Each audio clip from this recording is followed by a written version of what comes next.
ਵਾਹਿਗੁਰੂ ਜੀ ਕਾ ਖਾਲਸਾ ਵਾਹਿਗੁਰੂ ਜੀ ਕੀ ਫਤਿਹ। ਅਸਲਾਮ ਵਾਲੇਕੁਮ ਆਦਾਬ ਵਰਜ਼ ਮੈਂ ਤੁਹਾਡੀ ਹੋਸਟ ਨੀਲਮ ਖੋਟਮਾ ਟੀਵੀ 84 ਦੇ ਸਾਰੇ ਦਰਸ਼ਕਾਂ ਤੇ ਸਰੋਤਿਆਂ ਨੂੰ ਜੀ ਆਇਆਂ ਕਹਿੰਦੇ ਆ ਪ੍ਰੋਗਰਾਮ ਸੱਚੋ ਸੱਚ ਵਿੱਚ ਜਿਹੜੇ ਇਸ ਪ੍ਰੋਗਰਾਮ ਨਾਲ ਦੇਸ਼ਾਂ ਵਿਦੇਸ਼ਾਂ ਤੋਂ ਜੁੜ ਚੁੱਕੇ ਨੇ। ਖਾਲਸਾ ਅਫੇਅਰ ਸੈਂਟਰ ਦੇ ਸੰਚਾਲਕ ਡਾਕਟਰ ਅਮਰਜੀਤ ਸਿੰਘ ਜੀ ਸਟੂਡੀਓ 'ਚ ਮੇਰੇ ਨਾਲ ਮੌਜੂਦ ਨੇ। ਆਉਣਾ ਨਾਲ ਗੱਲਬਾਤ ਕਰਕੇ ਅੱਜ ਦੇ ਅਹਿਮ ਇਸ਼ੂਜ਼ ਉੱਪਰ ਉਹਨਾਂ ਤੋਂ ਉਹਨਾਂ ਦਾ ਤਜ਼ੀਆ ਜਾਣਦੇ ਹਾਂ। ਜੀ ਡਾਕਟਰ ਸਾਹਿਬ ਵਾਹਿਗੁਰੂ ਜੀ ਕਾ ਖਾਲਸਾ ਵਾਹਿਗੁਰੂ ਜੀ ਕੀ ਫਤਿਹ। हाँ जी नीलम कौर जी ਤੁਹਾਨੂੰ ਵੀ ਤੇ ਦੁਨੀਆ ਭਰ ਚ ਬੈਠੇ ਸਾਡੇ ਬਹੁਤ ਹੀ ਪਿਆਰੇ ਸੋਹਣੇ ਸਿਆਣੇ ਟੀਵੀ 84 ਦੇ ਦਰਸ਼ਕਾਂ ਨੂੰ ਵੀ ਵਾਹਿਗੁਰੂ ਜੀ ਕਾ ਖਾਲਸਾ ਵਾਹਿਗੁਰੂ ਜੀ ਕੀ ਫਤਿਹ ਤੇ ਸਾਡੇ ਬਹੁਤ ਹੀ ਪਿਆਰੇ ਮੁਸਲਮਾਨ ਭੈਣਾਂ ਭਰਾਵਾਂ ਨੂੰ अस्सलाम वालेकुम। जी डॉक्टर साहब जी आया प्रोग्राम सचो सच विच बहुत मेहरबानी जी। डॉक्टर साहब अज 3 मई 2023 20 विसाख नानकशाही संमत 555 ਦਾ ਦਿਨ ਹੈ ਤੇ ਡਾਕਟਰ ਸਾਹਿਬ ਪ੍ਰੋਗਰਾਮ ਸ਼ੁਰੂ ਕਰਨ ਤੋਂ ਪਹਿਲਾਂ ਅਸੀਂ ਆਪਣੇ ਦਰਸ਼ਕਾਂ ਤੇ ਸਰੋਤਿਆਂ ਨੂੰ ਹਮੇਸ਼ਾ ਤਰ੍ਹਾਂ ਦੱਸਦੀ ਵੀਅਰਸ ਜੇ ਤੁਸੀਂ ਹੱਕ ਸੱਚ ਇਨਸਾਫ ਤੇ ਪੈਰਾ ਦਿੰਦਾ ਇੱਕੋ ਇੱਕ ਚੈਨਲ ਟੀਵੀ 84 ਨੂੰ ਦੇਖਣਾ ਚਾਹੁੰਦੇ ਹੋ ਤਾਂ ਤੁਸੀਂ ਦੇਖ ਸਕਦੇ ਹੋ ਸਪੈਕਟਰਮ ਕੇਬਲ ਆਰਸੀਐਨ ਕੇਬਲ ਬੈਲਫਾਰ community Canada roku Jadoo box ਸ਼ਾਵਾ ਫੇਸਬੁੱਕ ਟੀਵੀ 84 ਦੀ ਐਪ ਰਾਹੀਂ online streaming and IP box ਤੇ ਤੁਸੀਂ ਟੀਵੀ 84 ਨੂੰ ਦੇਖ ਸਕਦੇ ਹੋ। ਵੀਅਰਸ ਜੇ ਤੁਸੀਂ ਟੀਵੀ 84 ਨਾਲ ਜਾਂ ਪ੍ਰੋਗਰਾਮ ਸੱਚੋ ਸੱਚ ਨਾਲ ਫੇਸਬੁੱਕ ਰਾਹੀਂ ਜੁੜੇ ਤੇ ਵੱਧ ਲਾਈਕ ਕਰੋ ਤੇ ਸ਼ੇਅਰ ਕਰੋ ਅਤੇ ਨਾਲ ਹੀ YouTube ਤੇ ਸਬਸਕ੍ਰਾਈਬ ਵੀ ਕਰੋ। ਇਹ ਵੀ ਦੱਸ ਦਿਓ ਕਿ ਤੁਸੀਂ ਟੀਵੀ 84 ਦੀ ਐਪ ਨੂੰ ਐਂਡਰੋਇਡ ਐਂਡ ਐਪ ਸਟੋਰ ਤੇ ਡਾਊਨਲੋਡ ਕਰਕੇ ਜੋ ਟੀਵੀ 84 ਦੀ ਲਾਈਵ ਸਟ੍ਰੀਮ ਹੈ ਇਸ ਨੂੰ ਤੁਸੀਂ 24 ਆਵਰਸ ਦੇਖ ਸਕਦੇ ਹੋ। ਸੋ ਵੀਅਰਸ ਪ੍ਰੋਗਰਾਮ ਦੀ ਸ਼ੁਰੂਆਤ ਕਰਾਂਗੇ ਹਮੇਸ਼ਾ ਤਰ੍ਹਾਂ ਦੀ ਸਪਾਂਸਰਸ਼ਿਪ ਦੇ ਹਵਾਲੇ ਨਾਲ ਕਿ ਅੱਜ ਦੇ ਪ੍ਰੋਗਰਾਮ ਸੱਚੋ ਸੱਚ ਨੂੰ ਸਪਾਂਸਰ ਕੀਤਾ ਗਿਆ ਟੋਰਾਂਟੋ ਤੋਂ ਵੀਰ ਨਵਦੀਪ ਸਿੰਘ ਜੀ ਵੱਲੋਂ ਅਤੇ ਇਹਨਾਂ ਨੇ ਉਹ ਬੇਨਤੀ ਕੀਤੀ ਹੈ ਕਿ ਅਸੀਂ ਪੰਥਕ ਮੁੱਦਿਆਂ ਤੇ ਇਕਜੁੱਟਤਾ ਦਾ ਇਜ਼ਹਾਰ ਕਰੀਏ। ਸਾਡੇ ਵੱਖ-ਵੱਖ ਕੰਮ ਕਰਨ ਦੇ ਤਰੀਕੇ ਹੋ ਸਕਦੇ ਹਨ, ਵੱਖਰੀਆਂ ਧਿਰਾਂ ਹੋ ਸਕਦੀਆਂ ਹਨ, ਸੋਚ ਅਤੇ ਪਹੁੰਚ ਵੀ ਵੱਖਰੀ ਹੋ ਸਕਦੀ ਹੈ ਪਰ ਘੱਟੋ ਘੱਟ ਵਿਸ਼ਵਾਸ ਇਤਫਾਕ ਬੈਨੀਫਿਟ ਆਫ ਡਾਊਟ ਤਾਂ ਦਈਏ ਕਿਉਂ ਅਸੀਂ ਹਰ ਨਿੱਕੀ ਗੱਲ ਨਾਲ ਇੱਕ ਦੂਜੇ ਨੂੰ ਸਰਕਾਰੀ ਗਰਦਾਨਣ ਲੱਗ ਜਾਂਦੇ ਹਾਂ। ਸੋ ਅੱਜ ਦੀ ਸਪਾਂਸਰਸ਼ਿਪ ਲਈ ਅਸੀਂ ਵੀਰ ਨਵਦੀਪ ਸਿੰਘ ਜੀ ਦਾ ਤਹਿ ਦਿਲ ਤੋਂ ਧੰਨਵਾਦ ਕਰਦੇ ਹਾਂ ਔਰ ਤੁਹਾਨੂੰ ਵੀ ਅਪੀਲ ਤੇ ਬੇਨਤੀ ਕਰਦੇ ਹਾਂ ਕਿ ਤੁਸੀਂ ਪ੍ਰੋਗਰਾਮ ਸੱਚੋ ਸੱਚ ਨੂੰ ਵੱਧ ਤੋਂ ਵੱਧ ਸਪਾਂਸਰ ਕਰੋ। ਸਪਾਂਸਰਸ਼ਿਪ ਲਈ ਤੁਸੀਂ ਸਾਨੂੰ ਕਾਲ ਕਰ ਸਕਦੇ ਸਾਡੇ ਫੋਨ ਨੰਬਰ ਤੇ 5166191984 ਸੇਮ ਨੰਬਰ ਤੇ WhatsApp ਕਰ ਸਕਦੇ ਹੋ। ਤੁਸੀਂ ਸਾਨੂੰ ਈਮੇਲ ਵੀ ਕਰ ਸਕਦੇ ਹੋ info@tv84.tv ਤੇ। ਸੋ ਵੀਅਰਸ ਪਹਿਲੇ ਸੈਗਮੈਂਟ ਦੇ ਵਿੱਚ ਆਪਾਂ ਗੱਲਬਾਤ ਜੋ ਪਿਛਲੇ ਦਿਨਾਂ ਤੋਂ ਕਰ ਰਹੇ ਹਾਂ ਖਾਲਿਸਤਾਨ ਐਲਾਨਨਾਮੇ ਦੇ ਹਵਾਲੇ ਨਾਲ। ਸੋ ਅੱਜ ਅਖੀਰਲੀ ਵਿਚਾਰ ਚਰਚਾ ਹੋਏਗੀ। ਸੋ ਵੀਅਰਸ ਜਿਸ ਤਰ੍ਹਾਂ ਕਿ ਆਪਾਂ ਜਾਣਦੇ ਹਾਂ ਕਿ 29 ਅਪ੍ਰੈਲ 1986 ਉਹ ਦਿਨ ਹੈ ਜਿਸ ਦਿਨ ਸਰਬੱਤ ਖਾਲਸਾ ਵੱਲੋਂ ਥਾਪੀ 5 ਮੈਂਬਰੀ ਪੰਥਕ ਕਮੇਟੀ ਨੇ ਖਾਲਿਸਤਾਨ ਦਾ ਐਲਾਨਨਾਮਾ ਜਾਰੀ ਕਰਕੇ ਸਿੱਖਾਂ ਦਾ ਰਾਜਸੀ ਨਿਸ਼ਾਨਾ ਜਿਹੜਾ ਉਹ ਮਿਥਿਆ ਸੀ। ਇਸ ਖਾਲਿਸਤਾਨ ਦੇ ਐਲਾਨਨਾਮੇ ਵਿੱਚ ਭਵਿੱਖ ਦੇ ਖਾਲਿਸਤਾਨ ਦੇ ਸਿਆਸੀ ਸਮਾਜਿਕ ਆਰਥਿਕ ਅਤੇ ਜਿਹੜੇ ਵਿਦਿਅਕ ਢਾਂਚੇ ਬਾਰੇ ਜਿਹੜੇ ਬੀਜ ਰੂਪ ਵਿੱਚ ਤੱਤ ਮੌਜੂਦ ਨੇ। ਸੋ ਇਸ ਬਾਰੇ ਆਪਾਂ ਗੱਲਬਾਤ ਕਰਨ ਜਾ ਰਹੇ ਹਾਂ। ਸੋ ਅਸੀਂ ਚਾਹਾਂਗੇ ਕਿ ਤੁਸੀਂ ਇਸੇ ਤਰ੍ਹਾਂ ਬਣੇ ਰਹਿਣਾ। ਦੇਖਣ ਸੁਣਨ ਲਈ ਤੁਹਾਡਾ ਸਭ ਦਾ ਬਹੁਤ ਬਹੁਤ ਸ਼ੁਕਰੀਆ। ਜੀ ਡਾਕਟਰ ਸਾਹਿਬ ਕੀ ਕਹਿਣਾ ਚਾਹੋਗੇ? ਦੇਖੋ ਸਭ ਤੋਂ ਪਹਿਲਾਂ ਤਾਂ ਅਸੀਂ ਅੱਜ ਦੇ ਪ੍ਰੋਗਰਾਮ ਨੂੰ ਸਪਾਂਸਰ ਕਰਨ ਲਈ ਵੀਰ ਨਵਦੀਪ ਸਿੰਘ ਟੋਰਾਂਟੋ ਉਹਨਾਂ ਦਾ ਸ਼ੁਕਰੀਆ ਅਦਾ ਕਰਦੇ ਹਾਂ ਜੀ। ਉਹਨਾਂ ਨੇ ਬਿਲਕੁਲ ਠੀਕ ਕਿਹਾ ਕਿ ਵਿਚਾਰ ਭੇਦ ਹੋ ਸਕਦੇ ਨੇ ਔਰ ਜਾਗਦੀਆਂ ਕੌਮਾਂ ਵਿੱਚ ਹਮੇਸ਼ਾ ਹੀ ਇੰਡੀਪੈਂਡੈਂਟ ਵਿਚਾਰ ਹੁੰਦੇ ਨੇ। ਵਿਚਾਰਾਂ ਦੀ ਚਰਚਾ ਤੁਸੀਂ ਬੈਠ ਕੇ ਕਰਦੇ ਹੋ ਜਿਸ ਨੂੰ ਅਸੀਂ ਗੋਸ਼ਟੀ ਡਿਸਕਸ਼ਨ ਅੱਜ ਕੱਲ੍ਹ ਸੰਵਾਦ ਲਫ਼ਜ਼ ਜ਼ਿਆਦਾ ਇਸਤੇਮਾਲ ਹੁੰਦਾ ਹੈ ਉਸ ਜਿਹੜਾ ਚੰਗਾ ਖਿਆਲ ਹੁੰਦਾ ਹੈ ਉਹ ਪ੍ਰਵੇਲ ਕਰਦਾ ਹੈ। ਜੇ ਨਾ ਵੀ ਹੋਏ ਵਕਤ ਪਾ ਕੇ ਜਿਹੜਾ ਬਿਹਤਰ ਖਿਆਲ ਹੈ ਉਹ ਹੀ ਪ੍ਰਵੇਲ ਕਰਦਾ ਹੈ ਭਾਵੇਂ ਵਕਤੀ ਤੌਰ ਤੇ ਕਈ ਵਾਰ ਬਰੂਟ ਮੈਜੋਰਿਟੀ ਦੇ ਨਾਲ ਉਸ ਆਵਾਜ਼ ਨੂੰ ਦਬਾ ਵੀ ਦਿੱਤਾ ਜਾਏ। ਪਰ ਜਦੋਂ ਅਸੀਂ ਇੱਕ ਦੂਸਰੇ ਪ੍ਰਤੀ ਬਹੁਤ ਘਟੀਆ ਸ਼ਬਦਾਵਲੀ ਤੱਕ ਉਤਰ ਆਉਂਦੇ हैं ਔਰ ਵਿਚਾਰਕ ਮਤਭੇਦ ਨੂੰ ਨਿੱਜੀ ਮਤਭੇਦ ਬਣਾ ਦਿੰਦੇ हैं ਤੇ ਇਹ ਫਿਰ ਗਿਰਾਵਟ ਦੀ ਨਿਸ਼ਾਨੀ ਹੁੰਦੀ ਹੈ। ਔਰ ਜਦੋਂ ਅਸੀਂ ਸਿੱਖੀ ਦਾ ਕੁੱਲ ਮਿਲਾ ਕੇ ਨੁਕਤਾ ਨਿਗਾਹ ਦੇਖਦੇ ਹਾਂ ਤੇ ਸਾਡੇ ਧਰਮ ਦੇ ਵਿੱਚ ਤਾਂ ਜਿੱਥੇ ਰੱਬ ਦੀ ਯਾਦ ਦੇ ਨਾਲ ਨਾਮ ਜਪੋ ਕਿਰਤ ਕਰੋ ਵੰਡ ਛਕੋ ਇਹ ਸਾਡੇ ਸਿਧਾਂਤ ਨੇ ਪਰ ਸਾਡੀ ਸੰਗਤ ਜਾਂ ਰੂਹਾਨੀਅਤ ਦਾ ਜਿੱਥੇ ਪ੍ਰਕਾਸ਼ ਹੈ ਜਿਸ ਨੂੰ ਅਸੀਂ ਗੁਰਦੁਆਰਾ ਸਾਹਿਬ ਰੂਪ ਦੇ ਵਿੱਚ ਗੁਰੂ ਗ੍ਰੰਥ ਸਾਹਿਬ ਦੀ ਤਾਬਿਆ 'ਚ ਉੱਥੇ ਵੀ ਜਿਹੜਾ ਮੁੱਖ ਤੌਰ ਦੇ ਉੱਤੇ ਜਿੱਥੇ ਗੁਰਬਾਣੀ ਪੜ੍ਹੀ ਜਾਂਦੀ ਹੈ ਕੀਰਤਨ ਕੀਤਾ ਜਾਂਦਾ ਹੈ ਫਿਰ ਕਥਾ ਕੀਤੀ ਜਾਂਦੀ ਹੈ। ਕਥਾ ਨੂੰ ਵੀ ਗੁਰੂ ਦੀ ਵਿਚਾਰ ਹੈ ਕਥਾ ਦੀ ਔਰ ਵੈਸੇ ਵੀ ਸੰਗਤੀ ਰੂਪ ਦੇ ਵਿੱਚ ਜਦੋਂ ਅਸੀਂ ਇਹ ਫੈਸਲਾ ਲੈਂਦੇ ਹਾਂ ਔਰ ਅਕਸਰ ਇਹ ਕਿਹਾ ਜਾਂਦਾ ਹੈ ਕਿ ਵੀ ਗੁਰੂ 20 ਵਿਸਵੇ ਹੈ ਸੰਗਤ 21 ਵਿਸਵੇ ਹੈ। 21 ਇਹ ਨਹੀਂ ਹੈ ਵੀ ਉਹ ਗੁਰੂ ਤੋਂ ਉੱਪਰ ਹੈ ਲੇਕਿਨ ਗੁਰੂ ਦੀ ਹਜ਼ੂਰੀ ਦੇ ਵਿੱਚ ਬੈਠ ਕੇ ਸੰਗਤ ਗੁਰੂ ਦੀ ਜੁਗਤ ਅਨੁਸਾਰ ਫੈਸਲੇ ਲੈਂਦੀ ਹੈ ਵਿਚਾਰ ਕਰਦੀ ਹੈ। ਇਸ ਨੂੰ ਹੀ ਅਸੀਂ ਜਦੋਂ ਇਹ ਕਹਿੰਦੇ ਆ ਕਿ ਜੈਕਾਰਿਆਂ ਦੀ ਗੂੰਜ 'ਚ ਪ੍ਰਵਾਨ ਹੋਇਆ, ਇਹ ਸੰਗਤ ਦੀ ਸਹਿਮਤੀ ਦਾ ਹੁੰਦਾ ਹੈ। ਔਰ ਸੰਗਤ ਦੀ ਵਿਚਾਰ 'ਚ ਜ਼ਾਹਰ ਹੈ ਕਿ ਵੀ ਹਰ ਚੀਜ਼ ਨੂੰ ਬੜੇ ਜਿਹੜਾ ਹਰ ਇੱਕ ਨੂੰ ਹੱਕ ਹੁੰਦਾ ਸੀ ਕਿ ਉਹ ਆਪਣੀ ਗੱਲ ਕਹਿ ਸਕੇ।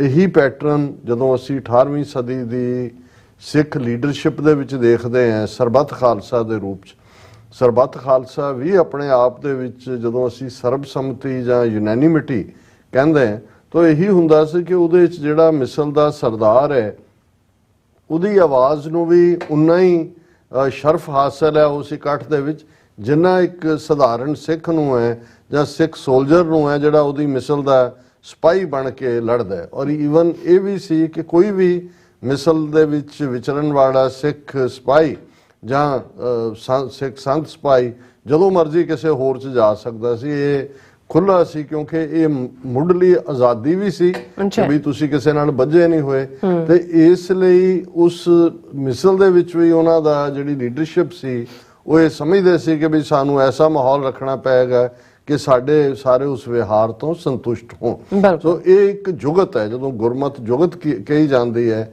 ਸੋ ਅੱਜ ਮੰਦੇ ਭਾਗਾਂ ਨੂੰ ਜਦੋਂ ਅਸੀਂ ਇੱਕ ਪਾਸੇ ਸੋਸ਼ਲ ਮੀਡੀਆ ਆਇਆ, ਸਾਨੂੰ ਲੱਗਾ ਵੀ ਸਾਨੂੰ ਵੀ ਇੱਕ ਪਲੇਟਫਾਰਮ ਮਿਲਿਆ, ਪਰ ਜੇ ਸੋਸ਼ਲ ਮੀਡੀਆ ਦਾ ਅਸੀਂ ਜ਼ਿਆਦਾ ਇਸਤੇਮਾਲ ਦੇਖੀਏ ਤੇ ਦੁਸ਼ਮਣ ਨੂੰ ਟਾਰਗੇਟ ਕਰਨ 'ਚ ਜਾਂ ਉਹਨਾਂ ਦੀਆਂ ਨੀਤੀਆਂ ਐਕਸਪੋਜ਼ ਕਰਨ 'ਚ ਜਾਂ ਉਸ ਦੇ ਉੱਤੇ ਕੋਈ ਬੜੀ ਸੁਚਾਰੂ ਜਾਂ ਕੋਈ ਰੂਹਾਨੀਅਤ ਵਾਲੀ ਅਧਿਆਤਮਕ ਜਾਂ ਇਤਿਹਾਸਕ ਜਾਂ ਤਹਿਜ਼ੀਬੀ ਬਹਿਸ ਦੀ ਥਾਂ ਤੇ ਬਹੁਤ ਵਾਰ ਗਾਲੀ ਗਲੋਚਾਂ ਜਿਹਦੇ ਲਈ ਲਫ਼ਜ਼ ਅੱਜ ਟ੍ਰੋਲਿੰਗ ਯੂਜ਼ ਹੁੰਦਾ ਹੈ, ਉਹ ਤੁਸੀਂ ਦੇਖੋਗੇ ਕਿ ਹਰ ਥਾਂ ਤੇ ਜਿਹੜੇ ਗਰੁੱਪ ਵੀ ਬਣੇ ਹੋਏ ਨੇ ਉਹਨਾਂ 'ਚ, ਮੈਂ ਆਪਣਿਆਂ ਦੀ ਗੱਲ ਕਰ ਰਿਹਾ, ਦੁਸ਼ਮਣ ਤਾਂ ਜੋ ਟ੍ਰੋਲਿੰਗ ਦਾ ਉਹਨਾਂ ਦੇ ਤਾਂ ਪੇਡ ਏਜੰਟ ਨੇ, ਪਰ ਸਾਡਾ ਵੀ ਇੱਕ ਤਬਕਾ ਜਿਹੜਾ ਉਹ ਇਸੇ ਗੱਲ ਦੇ ਵਿੱਚ ਹੀ ਉਸ ਨੂੰ ਸਕੂਨ ਮਿਲਦਾ ਹੈ ਕਿ ਉਸ ਨੇ ਦੂਸਰੇ ਦੀ ਗੱਲ ਨੂੰ ਕੱਟਣਾ ਕਿਵੇਂ ਇੱਕ। ਔਰ ਇਹਦੇ 'ਚ ਕੋਈ ਦੋ ਰਾਵਾਂ ਨਹੀਂ ਨੇ। ਔਰ ਇਹਦੇ ਲਈ ਸੰਸਕ੍ਰਿਤ ਦੇ ਵਿੱਚ ਮੈਂ ਅਕਸਰ ਦੇਖਦਾ ਕਿ ਦੋ ਲਫ਼ਜ਼ ਜਿਹੜੇ ਨੇ ਉਹ ਬਿਆਨਦੇ ਨੇ ਇਸ ਹਿਊਮਨ ਸਾਈਕੀ ਨੂੰ। ਇੱਕ ਈਰਸ਼ਾ ਜਿਸ ਨੂੰ ਈਰਖਾ ਕਹਿੰਦੇ ਆ, ਦੂਸਰੀ ਸਪਰਧਾ। ਮੈਨੂੰ ਕਦੇ ਵੀ ਸਪਰਧਾ ਦਾ ਇੱਕ ਲਫ਼ਜ਼ ਪੰਜਾਬੀ 'ਚ ਨਹੀਂ ਮਿਲਿਆ ਕਿ ਵੀ ਜਿਹੜਾ ਟੁਗੈਦਰ ਹੈ। ਹਾਂ, ਅਸੀਂ ਇਹ ਕਹਿ ਸਕਦੇ ਹਾਂ ਕਿ ਭਾਈ ਜਿਹੜਾ ਉਹ ਹੈਲਥੀ ਮੁਕਾਬਲਾ ਨਹੀਂ, ਔਰ ਸਪਰਧਾ ਦਾ ਮਤਲਬ ਹੈ ਇੱਕ ਤਾਂ ਇਹ ਹੈ ਕਿ ਤੁਸੀਂ ਇਹ ਦੇਖਦੇ ਹੋ ਕਿ ਵੀ ਕੋਈ ਅੱਗੇ ਵੱਧ ਰਿਹਾ, ਤੁਸੀਂ ਉਸ ਦੀ ਲੱਤ ਖਿੱਚਣੀ ਹੈ, ਉਹਦੇ ਬਾਰੇ ਕੁਝ ਨਾ ਪੱਖੀ ਕਹਿਣਾ ਹੈ, ਕੋਈ ਸਾਜ਼ਿਸ਼ੀ ਉਹਨੂੰ ਸ਼ਕਲ ਦੇਣੀ ਹੈ।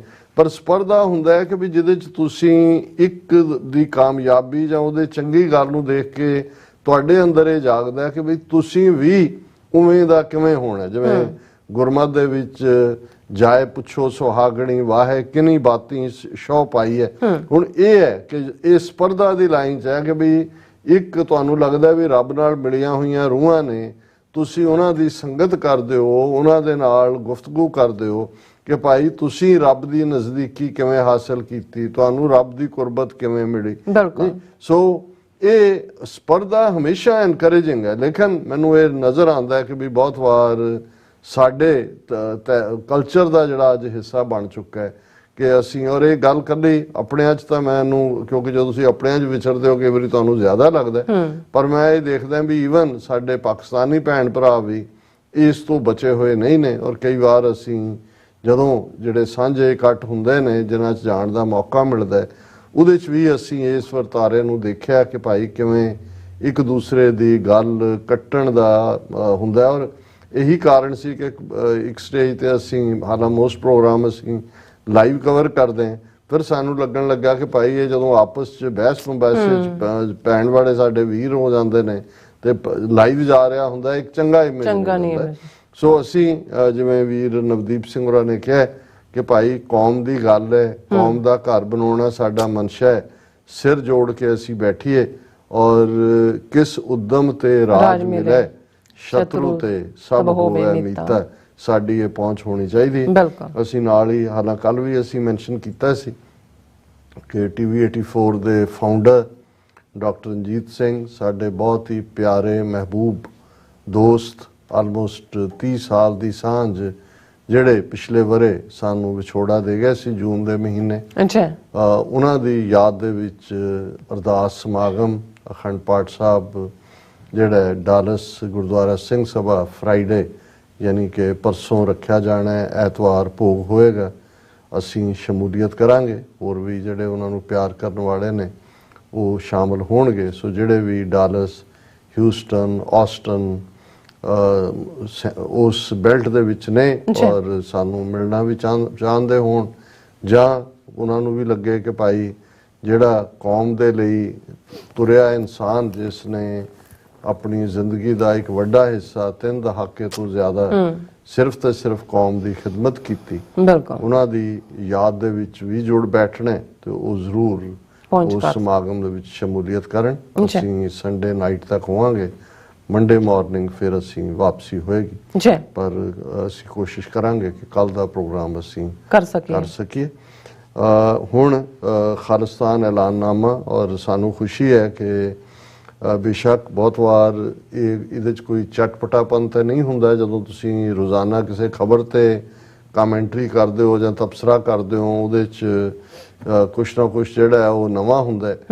ਇਹਦੇ 'ਚ ਅਸੀਂ ਸਿਧਾਂਤਕ ਪੱਖ ਤੋਂ ਗੱਲ ਕਰਦੇ ਹਾਂ। ਖਾਲਿਸਤਾਨ ਦੇ ਐਲਾਨਨਾਮੇ ਦੇ ਵਿੱਚ ਜੋ ਕੁਛ ਬੀਜ ਰੂਪ 'ਚ ਪਿਆ ਉਸ ਦੇ ਕੀ ਜਿਹੜੇ ਨੇ ਉਹਦੀਆਂ ਐਕਸਪੈਂਸ਼ਨਸ ਹੋਣਗੀਆਂ ਖਾਲਿਸਤਾਨ ਦੇ ਕਨਸਟੀਟਿਊਸ਼ਨ ਦੇ ਵਿੱਚ, ਪਰ ਬਹੁਤ ਵੱਡੀ ਗਿਣਤੀ 'ਚ ਸਾਡੇ ਭਰਾਵਾਂ ਭੈਣਾਂ ਨੇ ਪਸੰਦ ਕੀਤਾ ਇਸ ਨੂੰ, ਔਰ ਉਹਨਾਂ ਨੇ ਇਹ ਕਿਹਾ ਕਿ ਵੀ ਅਸੀਂ ਇਹ ਰਿਅਲਾਈਜ਼ ਹੀ ਨਹੀਂ ਸੀ ਕੀਤਾ ਵੀ ਇਹ ਕਿੰਨਾ ਰਿਚ ਡਾਕੂਮੈਂਟ ਹੈ, ਕਿੰਨਾ ਅਮੀਰ ਡਾਕੂਮੈਂਟ ਹੈ।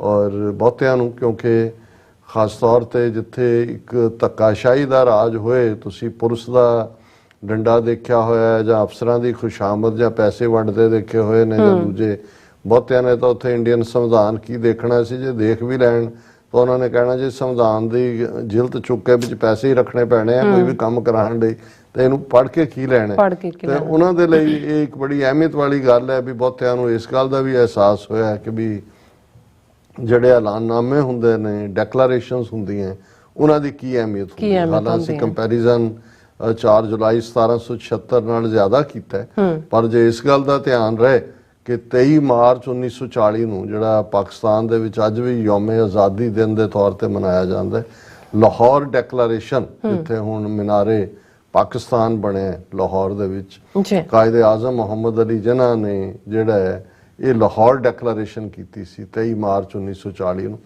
ਔਰ ਉਹੀ ਦਿਨ ਯੌਮ-ਏ ਆਜ਼ਾਦੀ ਦੇ ਤੌਰ ਤੇ ਪਾਕਿਸਤਾਨ 'ਚ ਮਨਾਇਆ ਜਾਂਦਾ ਹੈ।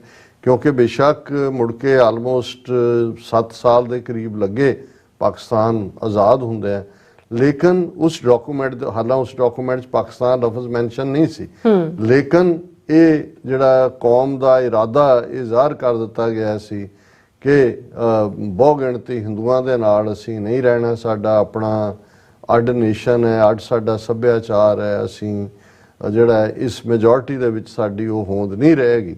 ਔਰ ਇਸ ਦੇ ਉੱਤੇ ਬੇਸ਼ੱਕ ਐਂਡ ਤੱਕ ਕਾਇਦੇ ਆਜ਼ਮ ਨੇ ਫਲੈਕਸੀਬਿਲਿਟੀ ਤਾਂ ਰੱਖੀ ਕਿ ਕੋਈ ਨਾ ਕੋਈ ਨੈਟਵਰਕ ਜਿਹਦੇ ਥੱਲੇ ਕੁਝ ਸਾਂਝਾਂ ਦੇ ਨਾਲ ਗੱਲ ਜਾਰੀ ਰਹੇ, ਲੇਕਿਨ ਜਿਉਂ-ਜਿਉਂ ਵਕਤ ਅੰਗਰੇਜ਼ਾਂ ਦੇ ਜਾਣ ਦਾ ਆਂਦਾ ਗਿਆ ਤਿਉਂ-ਤਿਉਂ ਹਿੰਦੂਤਵੀ ਜਿਹੜੇ ਉਸ ਪੀਰੀਅਡ ਦੇ ਗਾਂਧੀ, ਨਹਿਰੂ, ਪਟੇਲ, ਰਾਜਗੋਪਾਲਾਚਾਰੀਆ, ਇਹ ਸਾਰੇ ਜਿਹੜੇ ਨੇ ਇਹਨਾਂ ਵਿਚਲਾ ਜਿਹੜਾ ਲੁਕਿਆ ਹੋਇਆ ਬ੍ਰਾਹਮਣਵਾਦ ਸੀ ਉਹ ਸਾਹਮਣੇ ਆਂਦਾ ਗਿਆ।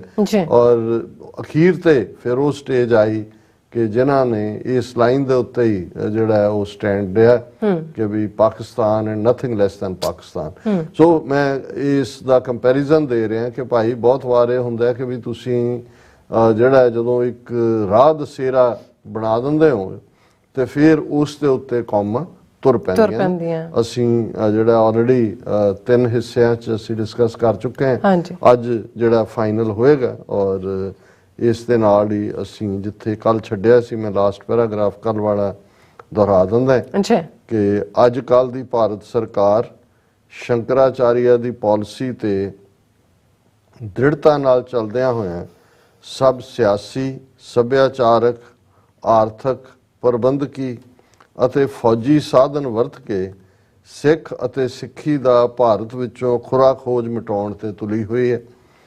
ਇਹੋ ਹੀ ਸਹੀ ਅਰਥ ਹਨ ਬ੍ਰਾਹਮਣਵਾਦ ਦੇ ਸਹਿਨਸ਼ੀਲ ਹੋਣ ਦੇ ਝੂਠੇ ਦਾਅਵਿਆਂ ਦੇ।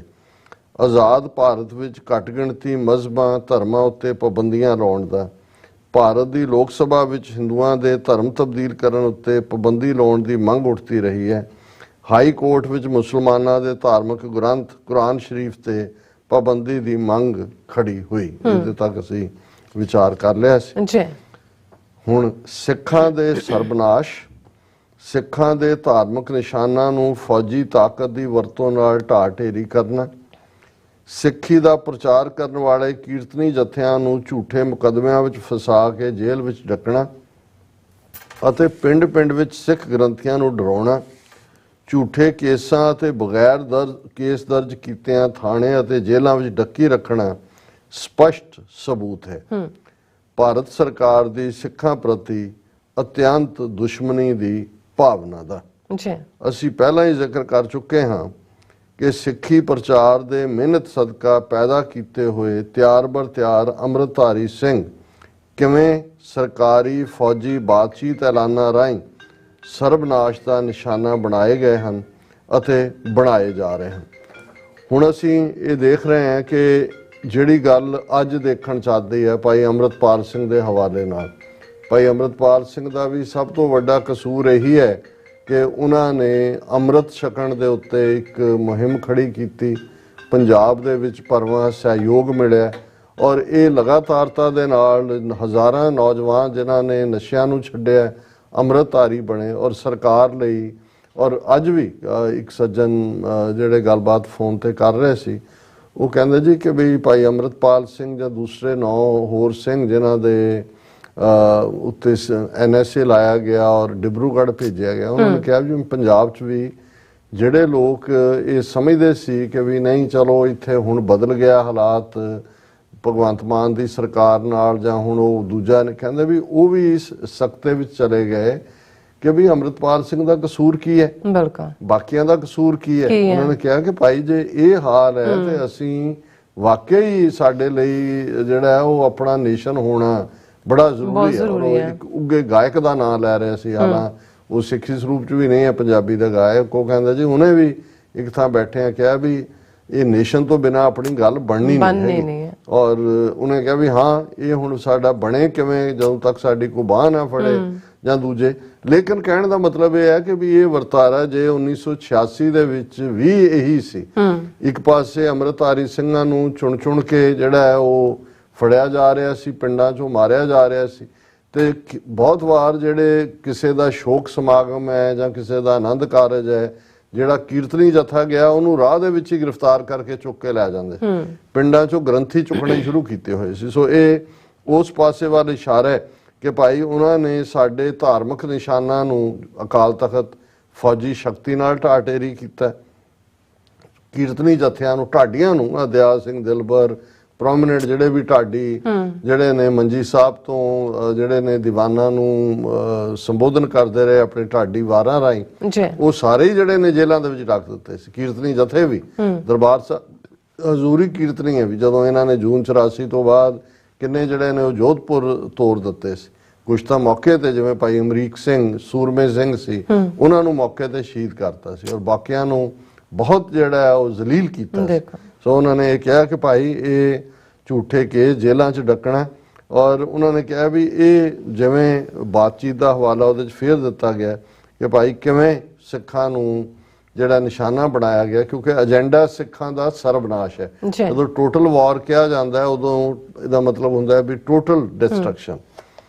ਸਰਕਾਰ ਆਪਣੇ ਸਿੱਖ ਵਿਰੋਧੀ ਇਰਾਦਿਆਂ ਅਤੇ ਕੁਕਰਮਾਂ ਉੱਤੇ ਝੂਠ ਦੇ ਪ੍ਰਚਾਰ ਰਾਹੀਂ ਸਿੱਖਾਂ ਨੂੰ ਅੱਤਵਾਦੀ, ਕਾਤਲ ਅਤੇ ਦੇਸ਼ ਧਰੋਹੀਆਂ ਦਾ ਨਾਮ ਦੇ ਕੇ ਮਨੁੱਖੀ ਹੱਕਾਂ ਤੋਂ ਵਾਂਝਿਆ ਕਰ ਚੁੱਕੀ ਹੈ ਅਤੇ ਆਪਣੀ ਰਾਜਸੀ ਸ਼ਕਤੀ ਦੀ ਵਰਤੋਂ ਕਰਕੇ ਬਾਕੀ ਸਾਰੀ ਦੁਨੀਆ ਦੀਆਂ ਸਰਕਾਰਾਂ, ਹਕੂਮਤਾਂ ਨੂੰ ਇਸ ਪੱਖੋਂ ਹਨੇਰੇ ਵਿੱਚ ਰੱਖਣ ਲਈ ਕਾਮਯਾਬ ਰਹੀ ਹੈ।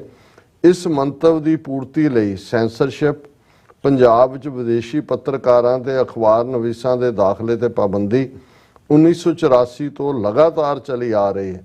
ਜੇ ਕਿਸੇ ਸੰਸਥਾ ਜਾਂ ਵਿਅਕਤੀ ਨੇ ਸਿੱਖਾਂ ਦੇ ਕਤਲਾਂ ਦਾ ਬੀਜਨਾਸ਼ ਦੀ ਕੋਈ ਖਬਰ ਦਿੱਤੀ ਤਾਂ ਉਸ ਤੇ ਸਰਕਾਰ ਦਾ ਪ੍ਰਕੋਪ ਬਿਜਲੀ ਵਾਂਗ ਢਹਿ ਪਿਆ। ਹੁਣ ਅਸੀਂ 1986 ਦੀ ਗੱਲ ਕਰ ਰਹੇ ਹਾਂ, 37 ਸਾਲ ਬਾਅਦ ਦੇਖੋ ਅੱਜ ਪ੍ਰੈਸ ਦੀ ਫਰੀडम ਦਾ ਕੀ ਹਾਲ ਹੈ। ਔਰ ਅਸੀਂ ਡਿਸਕਸ ਕਰਾਂਗੇ ਕਿ ਬਾਰਡਰਸ ਰਿਪੋਰਟਰਸ ਵਿਦਆਊਟ ਬਾਰਡਰਸ ਦੀ ਰਿਪੋਰਟ ਨੇ ਕਿਵੇਂ ਭਾਰਤ ਨੂੰ ਕਿਸ ਸ਼ਰਮਨਾਕ ਦਰਜੇ ਦੇ ਉੱਤੇ ਰੱਖਿਆ। ਲੇਕਿਨ ਜੇ ਅੱਜ ਜਦੋਂ ਕਿ ਹਿੰਦੂ ਤਵੀਆਂ ਦੀ ਸਿੱਧੀ ਸਰਕਾਰ ਹੈ, ਇਹ ਹਾਲ ਹੈ। ਲੇਕਿਨ ਇਹੀ ਹਾਲ 84 ਤੋਂ ਬਾਅਦ ਪੰਜਾਬ 'ਚ ਜਿਹਦਾ ਉਹਨਾਂ ਨੇ ਜ਼ਿਕਰ ਕੀਤਾ ਹੈ ਕਿ ਭਾਈ ਉਹਨਾਂ ਨੇ ਜੋ ਸਰਕਾਰ ਸਿੱਖਾਂ ਤੇ ਜ਼ੁਲਮ ਕਰ ਰਹੀ ਹੈ, ਕੁਕਰਮ ਕਰ ਰਹੀ ਹੈ, ਉਹਨਾਂ ਤੇ ਪਰਦਾ ਪਾਉਣ ਲਈ ਉਹਨਾਂ ਨੇ ਸਿੱਖਾਂ ਨੂੰ ਅੱਤਵਾਦੀ, ਕਾਤਲ ਤੇ ਦੇਸ਼ ਧਰੋਹੀ ਇਹ ਨਾਮ ਘੜੇ ਨੇ। ਸਿੱਖਾਂ ਦੇ ਮਨੁੱਖੀ ਹੱਕ ਖੋਏ ਹੋਏ ਨੇ। ਔਰ ਇਹ ਜਿਹੜੀ ਹੈ ਇਸ ਪੱਖੋਂ ਆਪਣੀ ਉਹ ਰਾਜਸੀ ਸ਼ਕਤੀ ਵਰਤ ਕੇ ਆਪਣੀਆਂ ਬਾਹਰਲੀਆਂ ਐਮਬੈਸੀਆਂ, ਕੌਂਸਲੇਟਾਂ ਰਾਹੀਂ ਵੀ ਸਿੱਖਾਂ ਦੇ ਖਿਲਾਫ ਭੰਡੀ ਪ੍ਰਚਾਰ ਕਰ ਰਹੇ ਨੇ। ਪੰਜਾਬ ਦੇ ਵਿੱਚ ਪੂਰੀ ਤਰ੍ਹਾਂ ਸੈਂਸਰਸ਼ਿਪ ਹੈ। ਹੁਣ 84 ਤੋਂ ਬਾਅਦ ਪੰਜਾਬ 'ਚ ਬਿਲਕੁਲ even human rights groups, Amnesty international, human right watch ਸਭ ਦੇ ਵੜਨ ਤੇ ਪਾਬੰਦੀ ਰਹੀ ਹੈ ਕਿ ਪੰਜਾਬ ਦੇ ਵਿੱਚ ਸੈਂਸਰਸ਼ਿਪ ਹੈ। ਕੋਈ ਬਾਹਰਲਾ ਪੱਤਰਕਾਰ ਜਾਂ ਅਖਬਾਰ ਨਵੀਸ ਪੰਜਾਬ ਦੇ ਵਿੱਚ ਆ ਨਹੀਂ ਸਕਦਾ। ਤੇ ਜੇ ਕਿਸੇ ਨੇ ਕੋਈ ਖਬਰ ਲਾ ਵੀ ਦਿੱਤੀ, ਹੁਣ ਉਹਦੀ ਸਭ ਤੋਂ ਵੱਡੀ ਐਗਜ਼ਾਮਪਲ ਈਵਨ ਬ੍ਰਹਮ ਚਲਾਨੀ ਹੈ। ਹੁਣ ਅੱਜ ਦਾ ਬ੍ਰਹਮ ਚਲਾਨੀ ਤਾਂ ਪੂਰਾ ਹਿੰਦੂ ਤੋਂ ਵੀ ਬਣਿਆ ਹੋਇਆ ਹੈ, ਪਰ ਉਸ ਵੇਲੇ ਬ੍ਰਹਮ ਚਲਾਨੀ ਐਸੋਸੀਏਟਡ ਪ੍ਰੈਸ ਦਾ ਰਿਪੋਰਟਰ ਸੀ। ਔਰ ਜਦੋਂ ਸਾਰੇ ਪੱਤਰਕਾਰ ਬਾਹਰ ਕੱਢੇ ਜੂਨ 84 ਦੇ ਪਹਿਲੇ ਹਫ਼ਤੇ ਅਖੀਰ 'ਚ ਪਹੁੰਚਿਆ, ਇੱਕ ਹੋਟਲ 'ਚ ਉਹਨੇ ਐਂਟਰੀ ਕੀਤੀ ਤਾਂ ਉਹਦਾ ਨਾਂ ਲਿਸਟ 'ਚ ਨਹੀਂ ਸੀ। ਸੋ ਉਹਨੇ ਉਹਨੂੰ ਕਵਰ ਕੀਤਾ। ਉਹਨੇ ਦੇਖਿਆ ਡੈਡ ਬਾਡੀਜ਼ ਕਿਵੇਂ ਉਹਨਾਂ ਦੀਆਂ ਸਿੱਖਾਂ ਦੀਆਂ ਪੱਗਾਂ ਨਾਲ ਉਹਨਾਂ ਦੀਆਂ ਬਾਹਾਂ ਬੰਨੀਆਂ ਹੋਈਆਂ। ਡਾਕਟਰਾਂ ਨੂੰ ਇੰਟਰਵਿਊ ਕੀਤਾ। ਔਰ ਪੰਜਾਬ, ਹਰਿਆਣਾ, ਚੰਡੀਗੜ੍ਹ ਤਾਂ ਡਿਸਟਰਬਡ ਏਰੀਆ ਐਕਟ ਲਾਇਆ ਹੋਇਆ ਸੀ, ਸ਼ਿਮਲਾ ਨਹੀਂ ਸੀ ਲੱਗਾ ਹੋਇਆ ਹਿਮਾਚਲ। ਸੋ ਉਹ ਟਰੈਵਲ ਕਰਕੇ ਸ਼ਿਮਲੇ ਤੋਂ ਉਹਨੇ ਡਿਸਪੈਚ ਭੇਜੇ ਕਿ ਹੋ ਕੀ ਰਿਹਾ। ਉਸ ਤੋਂ ਪਤਾ ਲੱਗਾ ਕਿ ਕਿਵੇਂ ਜਿਹੜਾ ਉਹਨਾਂ ਨੇ ਮਿਊਨਿਸਪਲ ਕਮੇਟੀ ਦੇ ਜਿਹੜੇ ਵੱਡੇ ਗੰਦ ਢੋਣ ਵਾਲੇ ਟਰੱਕ ਸੀ, ਉਹਨਾਂ 'ਚ ਡੈਡ ਬਾਡੀਜ਼ ਢੋਈਆਂ, ਅੱਧ ਮਰਿਆਂ ਨੂੰ ਵੀ ਜਿਹੜਾ ਉਹ ਸਾੜਿਆ ਔਰ ਕਿਸ ਹਾਲਤ ਕੀਤਾ। ਔਰ ਉਸ ਦੇ ਖਿਲਾਫ ਟਾਡਾ ਕਾਨੂੰਨ ਥੱਲੇ ਕੇਸ ਰਜਿਸਟਰ ਕਰ ਲਿਆ ਗਿਆ ਸੀ। ਹਾਲਾਂ ਬਾਅਦ 'ਚ ਉਹਨੂੰ ਬੈਸਟ ਰਿਪੋਰਟਰ ਦਾ ਅਵਾਰਡ ਵੀ ਮਿਲਿਆ ਕਿਉਂਕਿ ਉਹਨੇ ਕਵਰੇਜ ਕੀਤੀ। ਪਰ ਉਹ ਇੰਨਾ ਟਾਡਾ ਔਰ ਦੂਸਰੇ ਇੰਨੇ ਕਾਨੂੰਨਾਂ ਦੇ ਥੱਲੇ ਉਹ ਪਿਸਿਆ ਗਿਆ ਰਿਹਾ ਕਿ ਮੁੜ ਕੇ, ਔਰ ਮੈਨੂੰ ਯਾਦ ਹੈ ਕਿ 1995-96 ਚ ਰੈਂਡ ਇੱਕ ਬਹੁਤ ਵੱਡਾ ਥਿੰਕ ਟੈਂਕ ਹੈ ਅਮਰੀਕਾ ਦਾ, LA ਕੈਲੀਫੋਰਨੀਆ 'ਚ ਰੈਂਡ ਦੀ ਇੱਕ ਉਹਨਾਂ ਨੇ ਵਰਲਡ ਕੌਂਸਲ ਵੱਲੋਂ ਰੱਖੀ ਹੋਈ ਸੀ ਮੀਟਿੰਗ। ਵਰਲਡ ਕੌਂਸਲ ਅੱਡ ਨੂੰ ਸੱਦਦਾ ਤਾਂ ਉਹਨੂੰ ਵੀ ਸੱਦਿਆ ਹੋਇਆ ਸੀ। ਔਰ ਉਹਦੀ ਪ੍ਰੈਜੈਂਟੇਸ਼ਨ ਜਦੋਂ ਹੋਈ, 2-3 ਹੋਰ ਵੀ ਸੀ ਆਏ ਹੋਏ, ਤੇ ਮੈਂ ਉਹਦੇ 'ਚ ਉਹਨੂੰ ਸਵਾਲ ਵੀ ਪੁੱਛਿਆ। ਉਹਨੂੰ ਮੈਂ ਐਪਰੀਸ਼ੀਏਟ ਕੀਤਾ। ਬਹੁਤ ਸਾਰੇ ਬਾਹਰਲੇ ਰਿਪੋਰਟਰ ਔਰ ਬੈਠੇ ਸੀ ਕਿ ਵੀ ਤੂੰ ਬਹੁਤ ਜ਼ਬਰਦਸਤ ਕੰਮ ਕੀਤਾ ਸੀ ਔਰ ਦੂਸਰਾ ਔਰ ਇਹ ਜਿਹੜਾ ਹਮੇਸ਼ਾ ਇਸੇ ਕੌਮ ਤੁਹਾਨੂੰ ਯਾਦ ਰੱਖੇਗੀ ਇਹ ਉਹ। ਉਹਨੇ ਬੜਾ ਪੋਲਾਈਟ ਜਿਹਾ ਜਵਾਬ ਦਿੱਤਾ, ਕੋਈ ਨਹੀਂ। ਲੇਕਿਨ ਜਦੋਂ ਲੰਚ ਬ੍ਰੇਕ ਹੋਈ ਤੇ ਉਹ ਬਾਥਰੂਮ ਵੱਲ ਜਾ ਰਿਹਾ ਸੀ ਤੇ ਮੈਂ ਵੀ ਬਾਹਰ ਨਿਕਲਿਆ ਤੇ ਮੈਂ ਉਹਨੂੰ ਰੋਕ ਕੇ ਐਪਰੀਸ਼ੀਏਟ ਕੀਤਾ। ਮੈਂ ਕਿਹਾ ਤੁਸੀਂ ਯੂ ਆਰ ਵੈਰੀ ਹੰਬਲ ਇਨ ਐਕਨੋਲੇਜਿੰਗ। ਤੇ ਉਹਨੇ ਕਿਹਾ कि सरदार साहब आपको नहीं मालूम मुझे फिर किन हालातों से गुजरना पड़ा, अब आप बात मत कीजिए। सो ਉਹਨੂੰ ਇਹ ਖੌਫ ਸੀ, ਉਹਨੂੰ ਲੱਗਦਾ ਸੀ ਵੀ ਇੱਥੇ ਵੀ ਜੇ ਕੋਈ ਮੈਂ ਗੱਲ ਕੀਤੀ ਤੇ ਮੇਰੇ ਤੇ ਹੋਣਾ। ਸੋ ਹੁਣ ਤਾਂ ਉਹ ਪੂਰੀ ਤਰ੍ਹਾਂ ਉਹ ਹਿੰਦੂ ਤੋਂ ਵੀ ਥਿੰਕ ਟੈਂਕ ਉਹਨੇ ਬਣਾਇਆ ਹੋਇਆ ਦਿੱਲੀ 'ਚ ਬੈਠੇ। ਸੋ ਇਸ ਦੇ ਉੱਤੇ ਉਹਨਾਂ ਨੇ ਸਰਕਾਰ ਦੇ ਇਸ ਭੰਡੀ ਪ੍ਰਚਾਰ ਸਦਕਾ ਮਜ਼ਲੂਮ ਸਿੱਖਾਂ ਦਾ USA, ਇੰਗਲੈਂਡ, ਵੈਸਟ ਜਰਮਨੀ ਅਤੇ ਕੈਨੇਡਾ ਵਰਗੇ ਮਨੁੱਖੀ ਅਧਿਕਾਰਾਂ ਦੇ ਸਮਰਥਕ ਦੇਸ਼ਾਂ ਵਿੱਚ ਵੀ ਕਾਫੀਆ ਤੰਗ ਹੋਣ ਲੱਗਾ।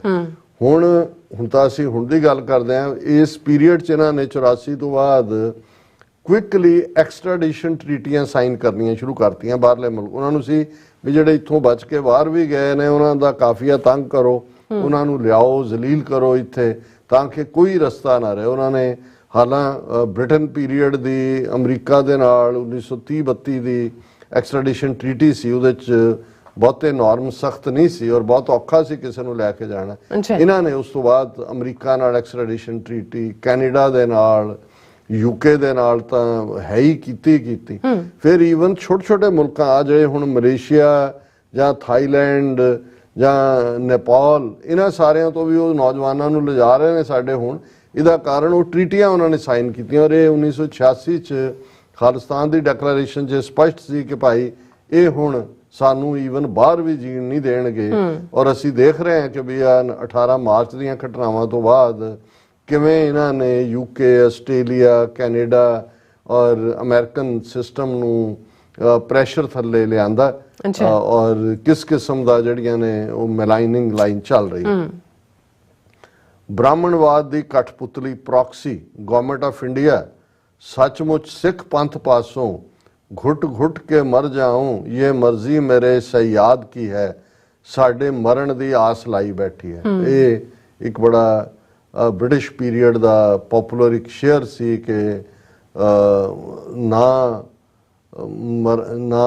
ना अपील की इजाज़त ना दलील की इजाज़त ना इजाज़त अपील की है घुट घुट के मर जाऊं ये मर्जी मेरे सयाद की। इस किस्म का सी कि बई साडे लिए कोई चॉइस नहीं है, ना कोई न्याय है, ना कोई जिंद तो एक टर्म निकली सी जिहड़ी शहीद भगत सिंह नाल जोड़ी जाती है कि भी जिहदे च उन्हें कहा सी कि जदों अपील वकील दलील तीनों चीज़ां खत्म हो जाण फिर कोई गल सुनाण लई धमाके करने पैंदे। सो ये उस तो जिहड़ा वो शेयर है शायद अकबर इलाहाबादी दा कि कहदा है कि घुट घुट के मर जाऊं ये मर्जी मेरे सयाद की है।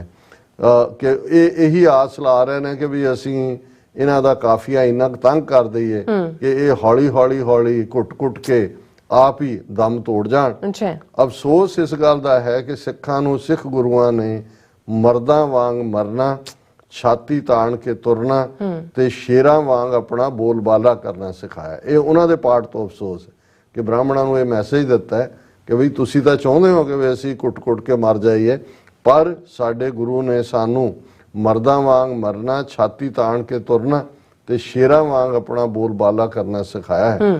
ये संखेप जिहा वर्णन है भारत सरकार वालों सिखां विरुद्ध ऐलान कीते टोटल वॉर सर्वनाश की लड़ाई छेड़न दा।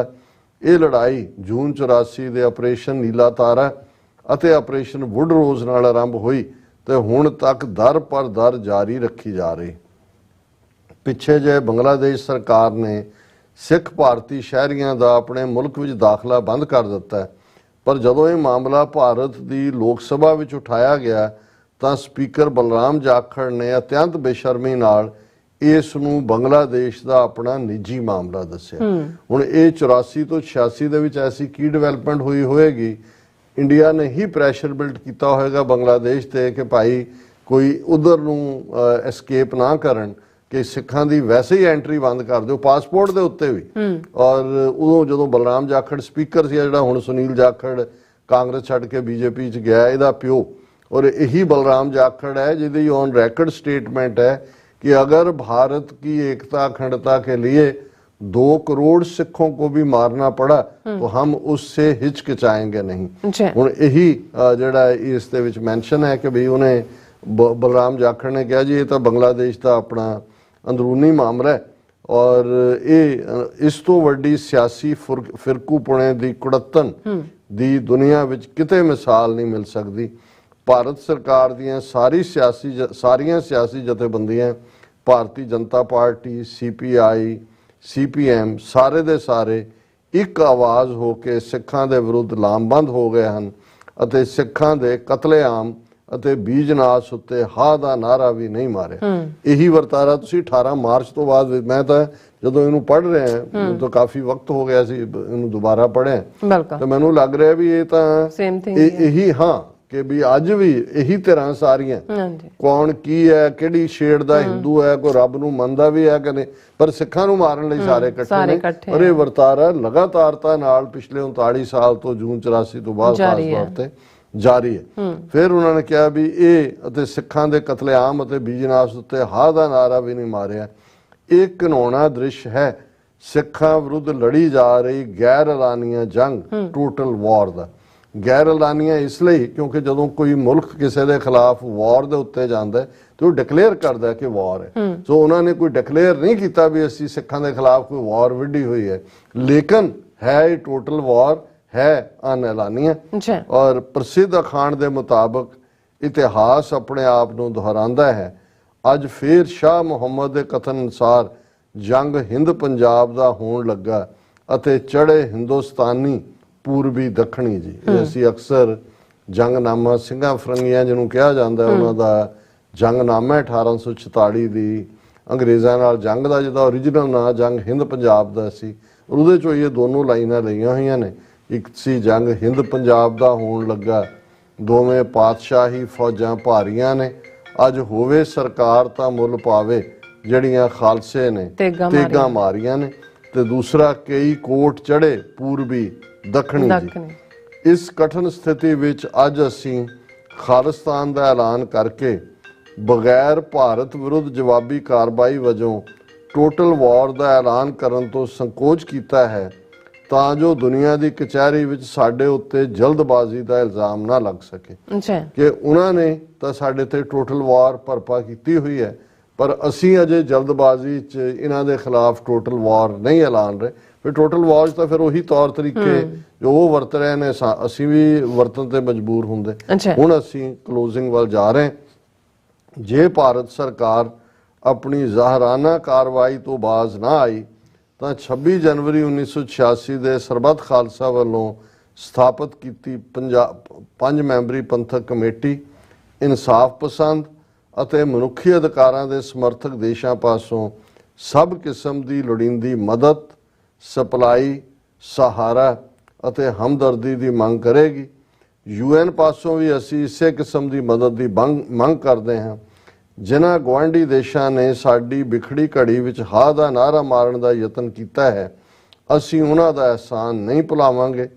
ਵਿਦੇਸ਼ਾਂ ਵਿੱਚ ਰਹਿੰਦੇ ਹੋਏ ਸਿੰਘ ਸਿੰਘਣੀਆਂ ਦੇ ਵੀ ਅਸੀਂ ਬੜੇ ਸ਼ੁਕਰਗੁਜ਼ਾਰ ਹਾਂ, ਕਿਉਂਕਿ ਉਹ ਸਾਡੇ ਦੁੱਖ ਵਿੱਚ ਸਾਡੇ ਨਾਲ ਮੋਢਾ ਜੋੜ ਕੇ ਖੜੇ ਹੋਏ। ਜੇ ਵਿਦੇਸ਼ਾਂ ਵਿੱਚ ਰਹਿੰਦੇ ਸਿੱਖਾਂ ਨੂੰ ਮਨਜ਼ੂਰ ਹੋਵੇ ਤਾਂ ਅਸੀਂ ਉਹਨਾਂ ਨੂੰ ਖਾਲਿਸਤਾਨ ਦੇ ਸ਼ਹਿਰੀ ਬਣਾਉਣ ਲਈ ਤਿਆਰ ਹੋਵਾਂਗੇ। ਸੋ ਇਹਦੇ 'ਚ ਉਹਨਾਂ ਨੇ ਆਲਰੇਡੀ ਮੁਲਕਾਂ ਨੂੰ ਕਿਹਾ ਵੀ ਸਾਨੂੰ ਹਰ ਕਿਸਮ ਦੀ ਲੋੜੀਂਦੀ ਮਦਦ, ਸਪਲਾਈ ਔਰ ਇਹ ਦਿਓ। ਗੁਆਂਢੀ ਮੁਲਕ ਜਿਹਦਾ ਖਾਸ ਤੌਰ ਤੇ ਬੇਸ਼ੱਕ ਉਹਨਾਂ ਨੇ ਪਾਕਿਸਤਾਨ ਦਾ ਜ਼ਿਕਰ ਨਹੀਂ ਕੀਤਾ, ਪਰ ਕਿਉਂਕਿ ਪਾਕਿਸਤਾਨ ਦੇ ਲੋਕਾਂ ਵੱਲੋਂ ਵੀ ਹਮਦਰਦੀ ਦਾ ਇਜ਼ਹਾਰ ਸੀ, ਉਹਨਾਂ ਦਾ ਵੀ ਸ਼ੁਕਰਾਨਾ ਹੈ, ਬਾਹਰਲੇ ਸਿੱਖਾਂ ਦਾ ਵੀ। ਔਰ ਇਹ ਹੈ ਡਿਊਲ ਸਿਟੀਜ਼ਨਸ਼ਿਪ ਦੀ ਆਫਰ ਕਿ ਜੇ ਬਾਹਰਲੇ ਸਿੱਖ ਚਾਹਣਗੇ ਤਾਂ ਉਹ ਖਾਲਿਸਤਾਨ ਦੇ ਵੀ ਸ਼ਹਿਰੀ ਹੋਣਗੇ। ਇਹ ਡਿਊਲ ਸਿਟੀਜ਼ਨਸ਼ਿਪ ਦੀ ਆਫਰ ਹੈ। ਔਰ 5 ਮੈਂਬਰੀ ਪੰਥਕ ਕਮੇਟੀ ਵੱਲੋਂ ਸਿੰਘਾਂ ਨੂੰ ਬੇਨਤੀ ਕੀਤੀ ਜਾਂਦੀ ਹੈ ਕਿ ਉਹ ਸਿੱਖਾਂ ਦੇ ਘਰਾਂ ਵਿੱਚੋਂ ਹਥਿਆਰ ਅਤੇ ਹੋਰ ਕਿਸੇ ਕਿਸਮ ਦਾ ਸਮਾਨ ਨਾ ਲੁੱਟਣ। ਸਮੂਹ ਸਿੱਖ ਸੰਗਤਾਂ ਨੂੰ ਬੇਨਤੀ ਕੀਤੀ ਜਾਂਦੀ ਹੈ ਖਾਲਿਸਤਾਨ ਦੀ ਪ੍ਰਾਪਤੀ ਲਈ ਜੂਝ ਰਹੇ ਸਿੰਘਾਂ ਸਿੰਘਣੀਆਂ ਦੀ ਹਰ ਪ੍ਰਕਾਰ ਦੀ ਸਹਾਇਤਾ ਅਤੇ ਹੌਸਲਾ ਅਫਜ਼ਾਈ ਕੀਤੀ ਜਾਵੇ, ਕਿਉਂਕਿ ਸਿੰਘਾਂ ਦੇ ਕਿਲੇ ਸੰਗਤ ਹੀ ਹੈ। ਉਹਨਾਂ ਨੇ ਆਪਣੇ ਜੁਝਾਰੂ ਕਾਡਰ ਨੂੰ ਵੀ ਇਹ ਐਡਵਾਈਸ ਕੀਤਾ ਕਿ ਭਾਈ ਸਿੱਖਾਂ ਦੇ ਘਰਾਂ ਚੋਂ ਹਥਿਆਰ ਨਹੀਂ ਲੁੱਟਣੇ ਨੇ, ਪਰ ਨਾਲ ਦੀ ਨਾਲ ਉਹਨਾਂ ਨੇ ਸਿੱਖ ਸੰਗਤ ਨੂੰ ਅਪੀਲ ਕੀਤੀ ਕਿ ਭਾਈ ਇਹ ਤੁਹਾਡੇ ਹੀ ਪੁੱਤਰ ਪੁੱਤਰੀਆਂ ਨੇ, ਕੌਮੀ ਘਰ ਲਈ ਲੱਗੇ ਹੋਏ ਨੇ, ਔਰ ਉਹਨਾਂ ਦੀ ਜਿਹੜੇ ਜੂਝ ਰਹੇ ਸਿੰਘ ਨੇ ਉਹਨਾਂ ਦੀ ਹਰ ਪ੍ਰਕਾਰ ਨਾਲ ਮਦਦ ਕਰੋ, ਹੌਸਲਾ ਅਫਜ਼ਾਈ ਕਰੋ। ਔਰ ਬੜੀ ਜਿਹੜੀ ਹੈ ਭਾਵਪੂਰਤ ਲਾਈਨ ਹੈ ਕਿ ਸਿੰਘਾਂ ਦੇ ਕਿਲੇ ਸੰਗਤ ਹੀ। ਯੂਜੂਅਲੀ ਇਹ ਹੁੰਦਾ ਹੈ ਜਦੋਂ ਫੌਜਾਂ ਲੜਦੀਆਂ ਨੇ, ਜੇ ਦੁਸ਼ਮਣ ਹੈ ਤਾਂ ਤੁਸੀਂ ਕਿਲੇ ਚੋਂ, ਹੁਣ ਸਿੱਖਾਂ ਦੇ ਕੋਲ ਤਾਂ ਕੁਝ ਨਹੀਂ ਹੈ, ਉਹਨਾਂ ਨੇ ਕਿਹਾ ਵੀ ਸੰਗਤ ਹੀ ਸਿੰਘਾਂ ਦੇ ਕਿਲੇ ਨੇ। ਔਰ ਵੈਸੇ ਇਸ ਡੈਕਲੇਰੇਸ਼ਨ ਦੇ ਨਾਲ ਇੱਕ ਪੂਰੀ ਲਿਸਟ ਸੀ ਜਿਸ ਦੇ ਵਿੱਚ ਕੀ ਟਾਰਚਰ ਦੇ ਤਰੀਕੇ ਨੇ, ਕਿਵੇਂ ਕੀਤਾ ਜਾਂਦਾ ਹੈ, ਪਰ ਅਸੀਂ ਜਦੋਂ ਇਸ ਨੂੰ ਛਾਪਿਆ ਕਿਉਂਕਿ ਉਸ ਨੂੰ ਅਸੀਂ ਐਕਸਕਲੂਡ ਕੀਤਾ ਸੀ, ਲੇਕਿਨ ਉਹ ਵੀ ਇਸ ਮੇਨ ਡਾਕੂਮੈਂਟ ਦਾ ਹਿੱਸਾ ਸੀ। ਸੋ ਅਸੀਂ ਸਮਝਦੇ ਹਾਂ ਕਿ ਵੀ ਇਸ ਦੇ ਨਾਲ ਘੱਟੋ ਘੱਟ ਸਾਡੇ ਉਹਨਾਂ ਵੀਰਾਂ ਭੈਣਾਂ ਨੂੰ ਜਿਹੜੇ ਜਾਣਨਾ ਚਾਹੁੰਦੇ ਸੀ ਕਿ ਵੀ ਇਹ ਐਲਾਨਨਾਮੇ 'ਚ ਕੀ ਹੈ ਔਰ ਇਹ ਸਾਡਾ ਰਿਜ਼ੋਲਵ ਵੀ ਹੈ। ਔਰ ਅਸੀਂ ਇਹ ਸਮਝਦੇ ਹਾਂ ਕਿ 37 ਵਰੇ ਬਾਅਦ ਇਸ ਵਾਰ ਜਿਵੇਂ ਖਾਲਸਾ ਸਾਜਨਾ ਦਿਵਸ ਔਰ ਖਾਲਿਸਤਾਨ ਐਲਾਨਨਾਮਾ ਦਿਵਸ ਤੇ ਦੁਨੀਆ ਭਰ ਦੇ ਵਿੱਚ ਜਿਹੜੀ ਐਕਟੀਵਿਟੀ ਹੋਈ ਹੈ, ਉਸ ਨੇ ਸਾਨੂੰ ਇਹ ਹੌਸਲਾ ਦਿੱਤਾ ਹੈ ਕਿ ਸਾਡੀ ਮੰਜ਼ਿਲ ਬਹੁਤ ਕਰੀਬ ਹੈ। ਖਾਲਿਸਤਾਨ ਜ਼ਿੰਦਾਬਾਦ। ਜੀ ਡਾਕਟਰ ਸਾਹਿਬ ਤੁਹਾਡਾ ਬਹੁਤ ਬਹੁਤ ਸ਼ੁਕਰੀਆ। ਸੋ ਅਥਨੇ ਨੇ ਬ੍ਰੇਕ ਤੇ ਜਾਣ ਤੋਂ ਪਹਿਲਾਂ ਅਸੀਂ ਦਰਸ਼ਕਾਂ ਤੇ ਸਰੋਤਿਆਂ ਨੂੰ ਅਪੀਲ ਤੇ ਬੇਨਤੀ ਕਰਦੀ ਵਿਊਅਰਸ, ਜਿਸ ਤਰ੍ਹਾਂ ਕਿ ਤੁਸੀਂ ਜਾਣਦੇ ਹੋ ਕਿ TV 84 ਇੱਕ ਪੰਥਕ ਚੈਨਲ ਹੈ। TV 84 ਦੀ ਚੜ੍ਹਦੀ ਕਲਾ ਲਈ ਵੱਧ ਤੋਂ ਵੱਧ ਡੋਨੇਟ ਕਰੋ। ਡੋਨੇਟ ਕਰਨ ਲਈ ਸਾਡੀ ਵੈਬਸਾਈਟ tv84.tv ਤੇ ਜਾ ਕੇ ਪੇਪਲ ਦੀ ਵਰਤੋਂ ਕਰਕੇ ਵਨ ਟਾਈਮ ਡੋਨੇਟ ਕਰ ਸਕਦੇ ਹੋ, ਮੰਥਲੀ ਡੋਨੇਟ ਵੀ ਕਰ ਸਕਦੇ ਹੋ। ਤੁਸੀਂ TV 84 ਦੇ ਨਾਮ ਤੇ ਚੈੱਕ ਬਣਾ ਕੇ ਸਾਨੂੰ ਮੇਲ ਵੀ ਕਰ ਸਕਦੇ ਹੋ ਸਾਡੇ ਇਸ ਪਤੇ ਤੇ 36-01 37th Avenue Long Island city, New York 11101 USA, ਜਾਂ ਫਿਰ ਤੁਸੀਂ ਸਾਨੂੰ ਫੋਨ ਰਾਹੀਂ ਵੀ ਸੰਪਰਕ ਕਰ ਸਕਦੇ। ਸਾਡੇ ਫੋਨ ਨੰਬਰ ਆਈ 5166191984। ਤੁਸੀਂ ਸਾਨੂੰ ਈਮੇਲ ਵੀ ਕਰ ਸਕਦੇ ਹੋ info@tv84.tv ਤੇ। ਅਸੀਂ ਤੁਹਾਡੇ ਤਹਿ ਦਿਲ ਤੋਂ ਸ਼ੁਕਰਗੁਜ਼ਾਰ ਹੋਵਾਂਗੇ। ਸੋ ਇੱਥੇ ਲੈਣੇ ਬ੍ਰੇਕ। ਵਿਊਅਰਸ ਤੁਸੀਂ ਸਾਨੂੰ ਇਸੇ ਤਰ੍ਹਾਂ ਬਣੇ ਰਹਿਣਾ। ਮਿਲਦੇ ਹਾਂ ਛੋਟੇ ਜਿਹੇ ਬ੍ਰੇਕ ਤੋਂ ਬਾਅਦ।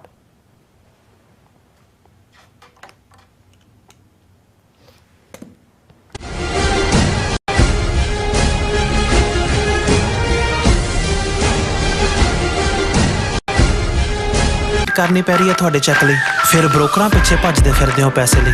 ਬਹੁਤ ਜ਼ਿਆਦਾ ਟਾਈਮ ਵੇਸਟ ਹੋ ਜਾਂਦਾ ਇੱਦਾਂ ਤਾਂ। ਜੇ ਤੁਸੀਂ ਅੱਜ ਹੀ ਪੈਸੇ ਲੈਣੇ ਤਾਂ ਬੌਬਟੇਲ ਨੂੰ ਕਾਲ ਕਰੋ। ਬੌਬਟੇਲ ਤੁਹਾਡੀਆਂ ਇਨਵੋਇਸਿਸ ਸੇਮ ਡੇ ਫੰਡ ਕਰ ਸਕਦੇ ਹਨ for a small fee, no contract, no reserve and no hidden fees। ਅੱਜ ਹੀ ਕਾਲ ਕਰੋ ਬੌਬਟੇਲ ਨੂੰ ਤੇ ਤੁਹਾਡਾ ਪਹਿਲਾ ਮਹੀਨਾ ਫ੍ਰੀ। 410 204 2084 ਅਗੇਨ 410 204 2084।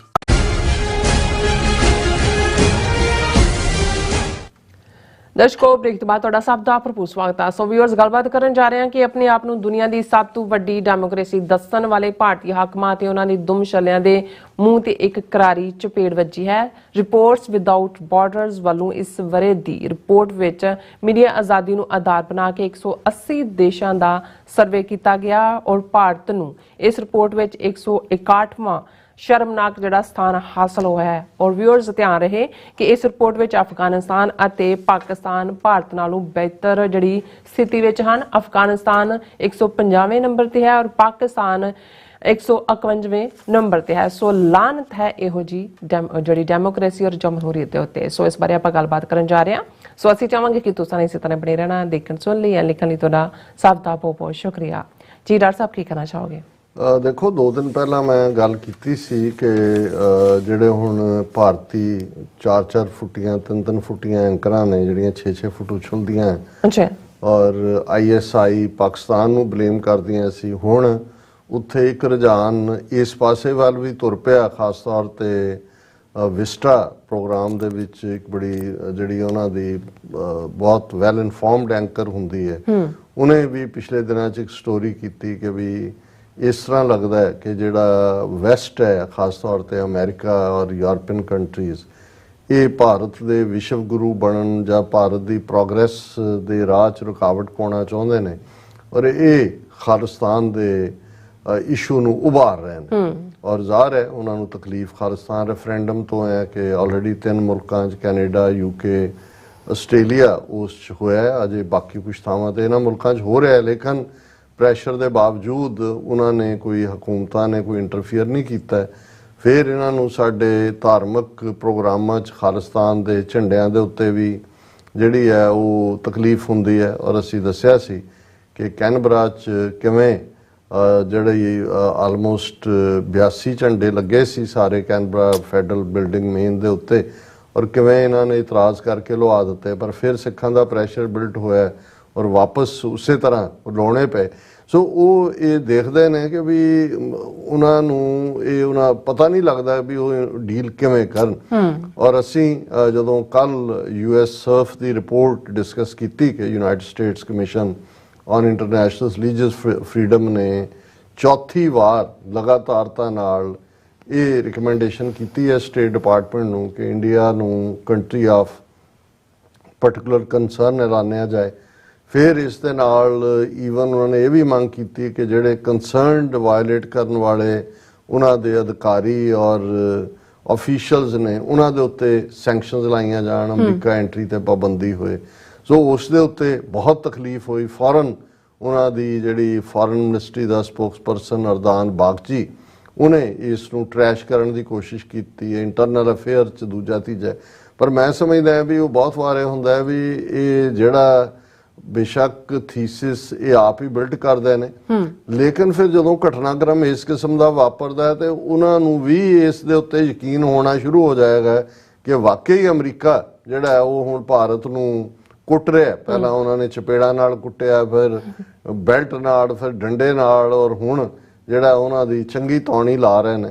ਕਿਉਂਕਿ ਉੱਪਰੋਂ ਥੱਲੀ ਜਿਹੜੀਆਂ ਰਿਪੋਰਟਾਂ ਨੇ ਉਹ ਦੱਸ ਰਹੀਆਂ ਨੇ ਕਿ ਭਾਰਤ ਇਹ ਜਮਹੂਰੀਅਤ ਦੇ ਨਾਂ ਦੇ ਉੱਤੇ ਇੱਕ ਵੱਡਾ ਕਲੰਕ ਹੈ। ਔਰ ਬਿਲਕੁਲ ਤੁਸੀਂ ਠੀਕ ਕਿਹਾ ਕਿ ਲੱਖ ਲਾਨਤ ਹੈ ਇਹੋ ਜਿਹੀ ਜਮਹੂਰੀਅਤ ਦੇ। ਹੁਣ ਇਹ ਭਾਰਤੀ ਹਾਕਮ ਉਹਨਾਂ ਦੇ ਦੁਮ ਛੱਲੇ ਇਹਨਾਂ ਨੇ ਇੰਨਾ ਪ੍ਰਚਾਰਿਆ ਹੋਇਆ ਕਿ ਵੀ ਇਹ ਜਿਹੜਾ ਇੰਡੀਆ ਲਾਰਜੈਸਟ ਡੈਮੋਕ੍ਰੇਸੀ ਇਨ ਦਾ ਵਰਲਡ, ਹੁਣ ਉੱਥੇ ਵੀ ਇਹਨਾਂ ਨੂੰ ਜਿਹੜੇ ਝੂਠ ਬੋਲ ਕੇ ਉਸ ਝੂਠ ਦੇ ਵਿੱਚ ਰਹਿ ਕੇ ਸੰਤੋਖ ਮਾਨਣ ਵਾਲੇ ਲੋਕ ਹੁੰਦੇ ਨੇ, ਉਸ ਝੂਠ 'ਚੋਂ ਵੀ ਇੱਕ ਸੰਤੁਸ਼ਟੀ ਨਿਕਲਦੀ ਹੈ। ਪਰ ਉਹ ਸੰਤੁਸ਼ਟੀ ਰਹਿੰਦੀ ਨਹੀਂ, ਉਹਨਾਂ ਦੇ ਕੁਝ ਵਕਤ ਬਾਅਦ ਉਹਨਾਂ ਨੂੰ ਉਸ ਤੋਂ ਵੀ ਵੱਡਾ ਝੂਠ ਬੋਲਣ ਨੂੰ ਜੀ ਹੁੰਦਾ ਹੈ। ਔਰ ਫਿਰ ਮੋਦੀ ਨੇ ਨਵੀਂ ਟਰਮ ਕਾਇਨ ਕੀਤੀ, ਮਦਰ ਆਫ ਆਲ ਡੈਮੋਕ੍ਰੇਸੀਜ਼। ਔਰ ਜਦੋਂ ਹੁਣ G20 ਦੇ ਡੈਲੀਗੇਟਸ ਦਾ ਇੱਕ ਅੱਧਾ ਸੈਸ਼ਨ ਦਿੱਲੀ 'ਚ ਹੋਇਆ ਤਾਂ ਜਿਹੜੀ ਬੈਕ ਕੰਧ ਦੇ ਉੱਤੇ ਲਿਖਿਆ ਹੋਇਆ ਸੀ ਉਹਦੇ 'ਚ ਇੰਡੀਆ ਮਦਰ ਆਫ ਆਲ ਡੈਮੋਕ੍ਰੇਸੀਜ਼, ਕਿ ਭਾਈ ਤੁਹਾਡਾ ਜ਼ਾਤ ਪਾਤੀ ਸਿਸਟਮ ਜਿੱਥੇ ਤੁਸੀਂ ਇਨਸਾਨ ਨੂੰ ਇਨਸਾਨ ਨਾਲੋਂ ਵੱਖਰਾ ਕੀਤਾ ਹੈ, 4000 ਸਾਲ ਤੋਂ ਤੁਸੀਂ ਅੱਧਿਓਂ ਜ਼ਿਆਦਾ ਜਿਹੜੇ ਲੋਕ ਨੇ ਉਹਨਾਂ ਨੂੰ ਸ਼ੂਦਰ ਬਣਾ ਕੇ, ਨਾ ਔਰਤਾਂ ਨੂੰ ਤੁਸੀਂ ਕੋਈ ਹੱਕ ਦਿੱਤੇ ਨੇ, ਸ਼ੂਦਰਾਂ ਦਾ ਤਾਂ ਪਰਛਾਵਾਂ ਵੀ ਜਿਹੜਾ ਤੁਹਾਨੂੰ ਘਟਾ ਦਿੰਦਾ ਹੈ, ਤੇ ਤੁਸੀਂ ਕਿਹੜੀ ਡੈਮੋਕ੍ਰੇਸੀ ਦੀ ਮਾਂ ਹੋ ਜੇ ਤੁਸੀਂ। ਬਿਲਕੁਲ। ਲੇਕਿਨ ਕਿਉਂਕਿ ਝੂਠ ਬੋਲ ਬੋਲ ਕੇ ਫਿਰ ਉਹ ਝੂਠੇ ਦਾ ਇਹ ਹੁੰਦਾ ਵੀ ਆਪਣੇ ਝੂਠ ਤੇ ਉਹ ਆਪ ਹੀ ਯਕੀਨ ਵੀ ਕਰਨ ਲੱਗ ਜਾਂਦਾ, ਉਹਨੂੰ ਲੱਗਣ ਲੱਗ ਗਿਆ ਵੀ ਅਸੀਂ ਵਾਕਈ ਦੁਨੀਆ ਵੀ ਮੰਨ ਰਹੀ ਹੈ ਕਿ ਬਈ ਹੁਣ ਕੱਲ ਪਰਸੋਂ ਦੀ ਖਬਰ ਇਹਨਾਂ ਦੇ ਚਲਾ ਰਹੇ ਸੀ ਕਿ ਇਹ ਸਾਬਤ ਹੋ ਗਿਆ ਕਿ ਭਾਰਤ ਦੁਨੀਆ 'ਚ ਹਰ ਇੱਕ ਦਾ ਮੁਸੀਬਤ ਦੀ ਘੜੀ 'ਚ ਸਭ ਤੋਂ ਜ਼ਿਆਦਾ ਮਦਦ ਕਰਨ ਵਾਲਾ ਦੇਸ਼ ਹੈ। ਉਹ 43 ਲੱਖ ਬੰਦਾ ਤੁਹਾਡਾ ਕੋਵਿਡ ਦੇ ਨਾਲ ਮਰ ਗਿਆ, ਹਰ ਤੀਸਰਾ ਬੰਦਾ ਦੁਨੀਆ 'ਚ ਮਰਨ ਵਾਲਾ। ਤੁਸੀਂ ਕਿਹਦੀ ਮਦਦ? ਹਾਂ, ਜਾਲੀ ਦਵਾਈਆਂ ਕਿੰਨੇ ਮੁਲਕਾਂ 'ਚ, ਅਫਰੀਕਨ 2 ਮੁਲਕਾਂ 'ਚ ਆਇਆ ਕਿ ਸਬ ਸਟੈਂਡਰਡ ਕਫ ਸਿਰਪ ਦੇ ਨਾਲ 18 ਬੱਚੇ ਮਰ ਗਏ, ਫਿਰ ਉਜ਼ਬੇਕਿਸਤਾਨ 'ਚ ਆਇਆ। ਹੁਣ ਕੱਲ ਪਰਸੋਂ ਦੀ ਇੱਕ ਰਿਪੋਰਟ ਇਹਨਾਂ ਦੀ ਆਪਣੀ ਸੀ, ਅਜੇ ਦਾ 3% ਮੰਨੇ ਨੇ ਕਿ ਇੰਨੇ ਕੁ ਸਬ ਸਟੈਂਡਰਡ ਦਵਾਈਆਂ ਨੇ, ਪਰ ਉਹਨਾਂ ਨੇ ਕਿਹਾ ਜੀ ਸਬ ਸਟੈਂਡਰਡ ਬੇਸ਼ੱਕ ਹੈਗੀਆਂ ਨੇ, ਉਹ ਅਸਰ ਨਹੀਂ ਕਰਦੀਆਂ ਲੇਕਿਨ ਨੁਕਸਾਨ ਨਹੀਂ ਕਰਦੀਆਂ। ਜਦੋਂ ਕੋਈ ਵੀ ਚੀਜ਼ ਸਬ ਸਟੈਂਡਰਡ ਹੁੰਦੀ ਹੈ ਉਹ ਨੁਕਸਾਨ ਕਰਦੀ ਹੈ ਜਿਹੜੀ ਚੀਜ਼ ਤੁਹਾਡੀ ਬਾਡੀ 'ਚ ਜਾ ਰਹੀ ਹੈ। ਸੋ ਇਹਨਾਂ ਦੀ ਡਰੱਗ ਇੰਡਸਟਰੀ ਦੇ ਵਿੱਚ ਟੋਟਲ ਇਹਨਾਂ ਦਾ ਜਲੂਸ ਨਿਕਲਿਆ ਕਿ ਭਾਈ ਇਹ ਬਿਲਕੁਲ ਅਨਰਿਲਾਇਬਲ ਨੇ, ਔਰ ਇਹ ਵੀ ਵਰਲਡ ਹੈਲਥ ਆਰਗੇਨਾਈਜੇਸ਼ਨ ਨੇ ਰਿਪੋਰਟ ਕੀਤਾ। US ਸਰਫ ਦੀ ਅਸੀਂ ਗੱਲ ਕੀਤੀ। ਹੁਣ ਅੱਜ 2 ਰਿਪੋਰਟਾਂ ਮੇਰੇ ਸਾਹਮਣੇ ਨੇ, ਇੱਕ ਦਾ ਜ਼ਿਕਰ ਬਹੁਤ ਜ਼ਿਆਦਾ ਹੋ ਰਿਹਾ, ਉਹਨਾਂ ਦੇ ਮੀਡੀਆ 'ਚ ਵੀ ਅੱਜ ਫੇਰ ਉਹ ਚੀਕਾਂ ਮਾਰ ਰਹੇ ਨੇ ਕਿ ਜੀ ਇਹ ਹੋਇਆ। ਹਾਲਾਂ ਸ਼ਸ਼ੀ ਥਰੂਰ ਜਿਹੜਾ ਖੁਦ ਕਿਸੇ ਵੇਲੇ UN ਦੇ ਵਿੱਚ ਅੰਡਰ ਸੈਕਟਰੀ ਸੀ ਇੰਡੀਆ ਦਾ, ਔਰ ਕਾਮਨਾ ਵੀ ਸੈਕਟਰੀ ਜਨਰਲ ਬਣਨ ਦੀ ਕਰਦਾ ਸੀ, ਇਸ ਵੇਲੇ ਕਾਂਗਰਸ ਦਾ ਪ੍ਰੋਮੀਨੈਂਟ ਲੀਡਰ ਹੈ, ਬੜੀ ਸੋਹਣੀ ਅੰਗਰੇਜ਼ੀ ਲਿਖਦਾ, ਨਵੇਂ ਲਫ਼ਜ਼ ਜਦੋਂ ਟਵੀਟ ਕਰਦਾ ਨਵੇਂ ਲਫ਼ਜ਼ ਹੁੰਦੇ ਨੇ ਉਹਦੇ।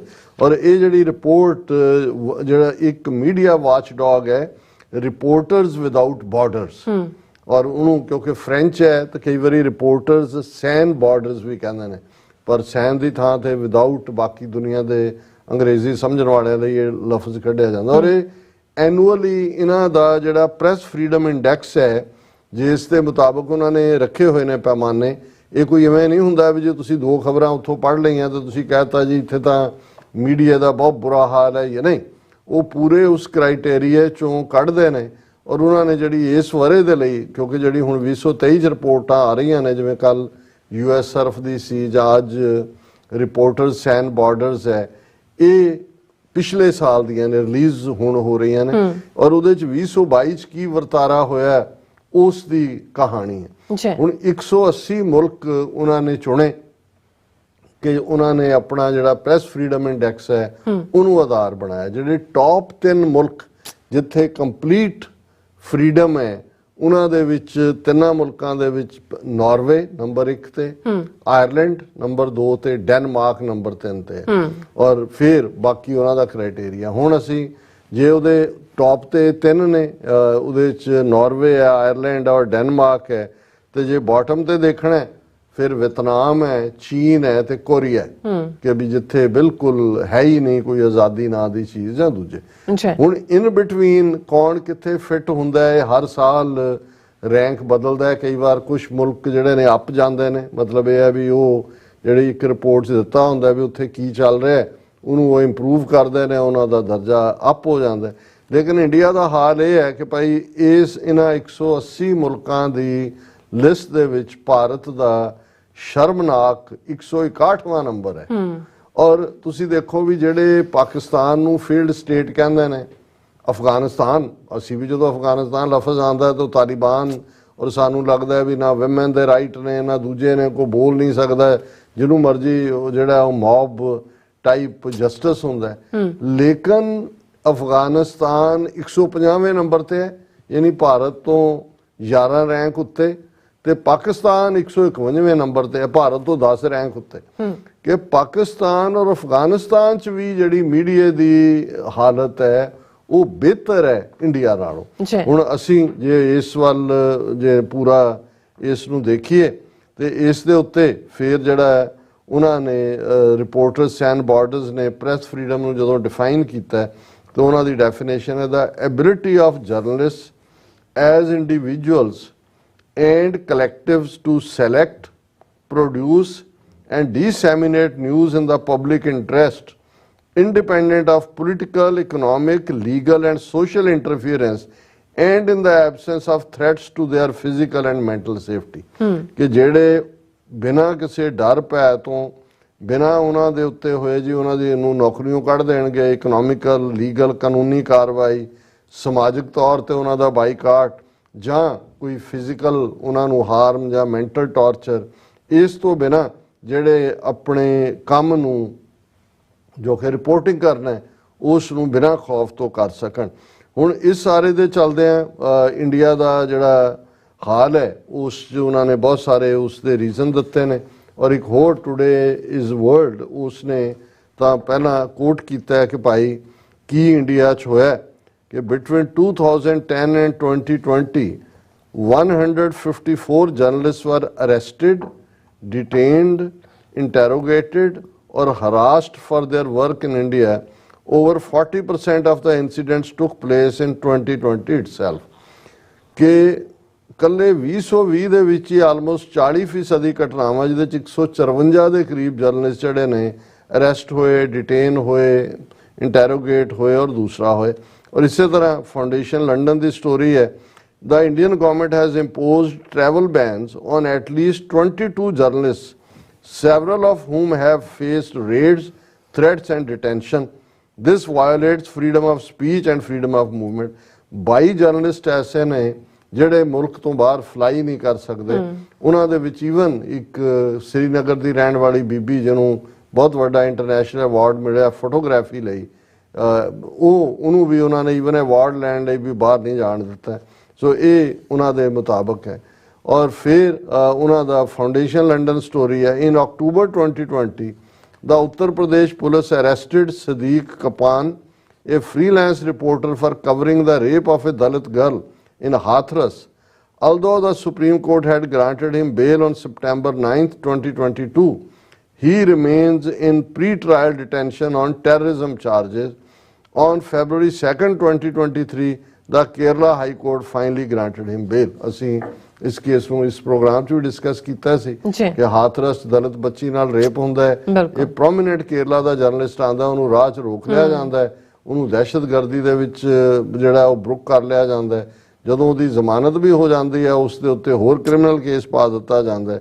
ਔਰ ਫਿਰ ਜਿਹੜਾ ਇਸੇ ਤਰ੍ਹਾਂ on March 20th Kashmiri journalist Irfan Mehraj was arrested by National Investigation Agency NIA under India's counter-terror law UAPA for an alleged case of terror funding. Mehraj is the senior editor of Two Circles plus Net and also the founding editor of Vande magazine. So ਇਹ March ਤੋਂ ਜਿਹੜਾ ਇਹਨੂੰ ਇਰਫਾਨ ਮਹਿਰਾਜ ਦੇ ਉੱਤੇ UAPA ਲਾਇਆ ਗਿਆ। ਔਰ ਇਸ ਸਾਰੇ ਦੇ ਥੱਲੇ ਫਿਰ ਫਾਊਂਡੇਸ਼ਨ ਲੰਡਨ ਨੇ ਯਾਦ ਦਹਾਨੀ ਕਰਾਈ ਹੈ ਕਿ ਇਹ ਸਾਰਾ ਜੋ ਇੰਡੀਆ ਕਰ ਰਿਹਾ ਹੈ ਇਹ universal declaration of human rights ਦੇ ਆਰਟੀਕਲ 19 ਦੀ ਖਿਲਾਫ ਵਰਜ਼ੀ ਹੈ। ਕਿਉਂਕਿ ਇਸ ਆਰਟੀਕਲ 19 ਚ ਕਿਹਾ ਹੋਇਆ ਹੈ everyone has the right to freedom of opinion and expression. This right includes freedom to hold opinions without interference and to seek, receive and impact information and ideas through any media and regardless of frontiers. So ਇਹ ਇਸ ਦੇ ਉੱਤੇ ਜਿਹੜੀ Reporters Sans Borders report ਹੈ, even India the Indian Women Press Corps, Press Club of India ਤੇ Press Association ਨੇ ਵੀ joint statement ਦਿੱਤੀ ਹੈ।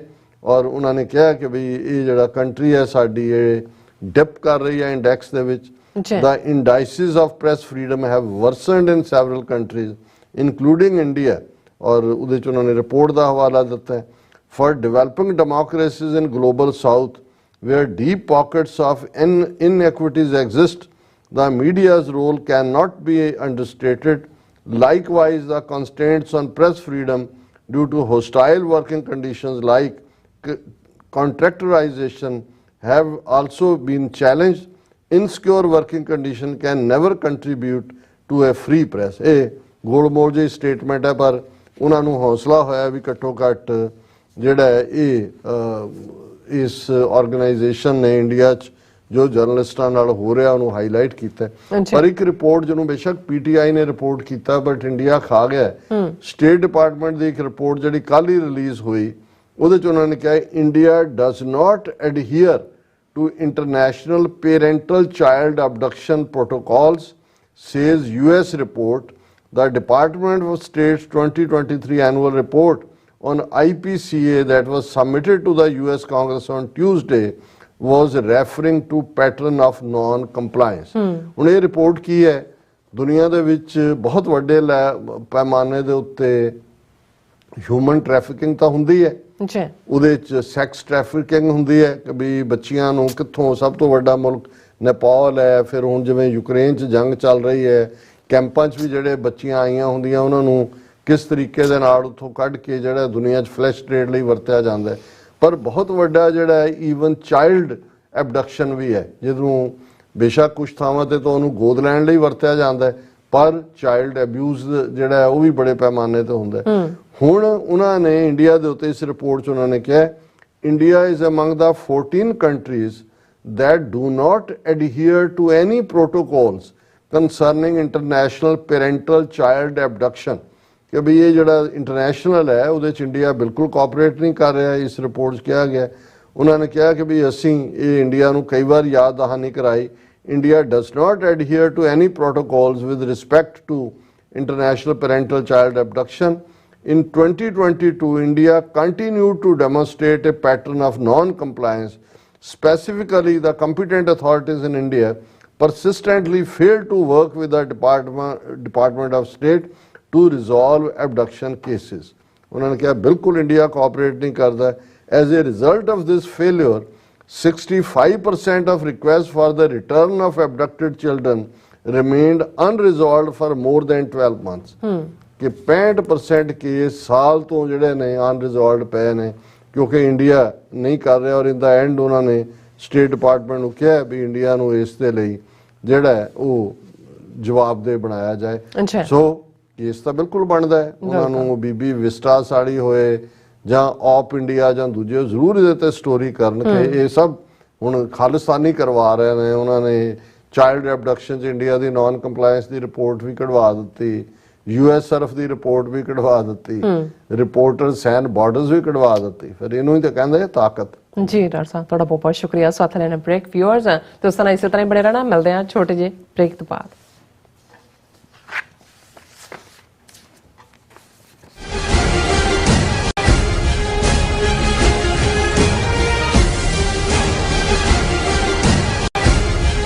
ਕੀ ਤੁਹਾਨੂੰ 30, 40 ਜਾਂ 50 ਦਿਨ ਵੇਟ ਕਰਨੀ ਪੈ ਰਹੀ ਹੈ ਤੁਹਾਡੇ ਚੈੱਕ ਲਈ?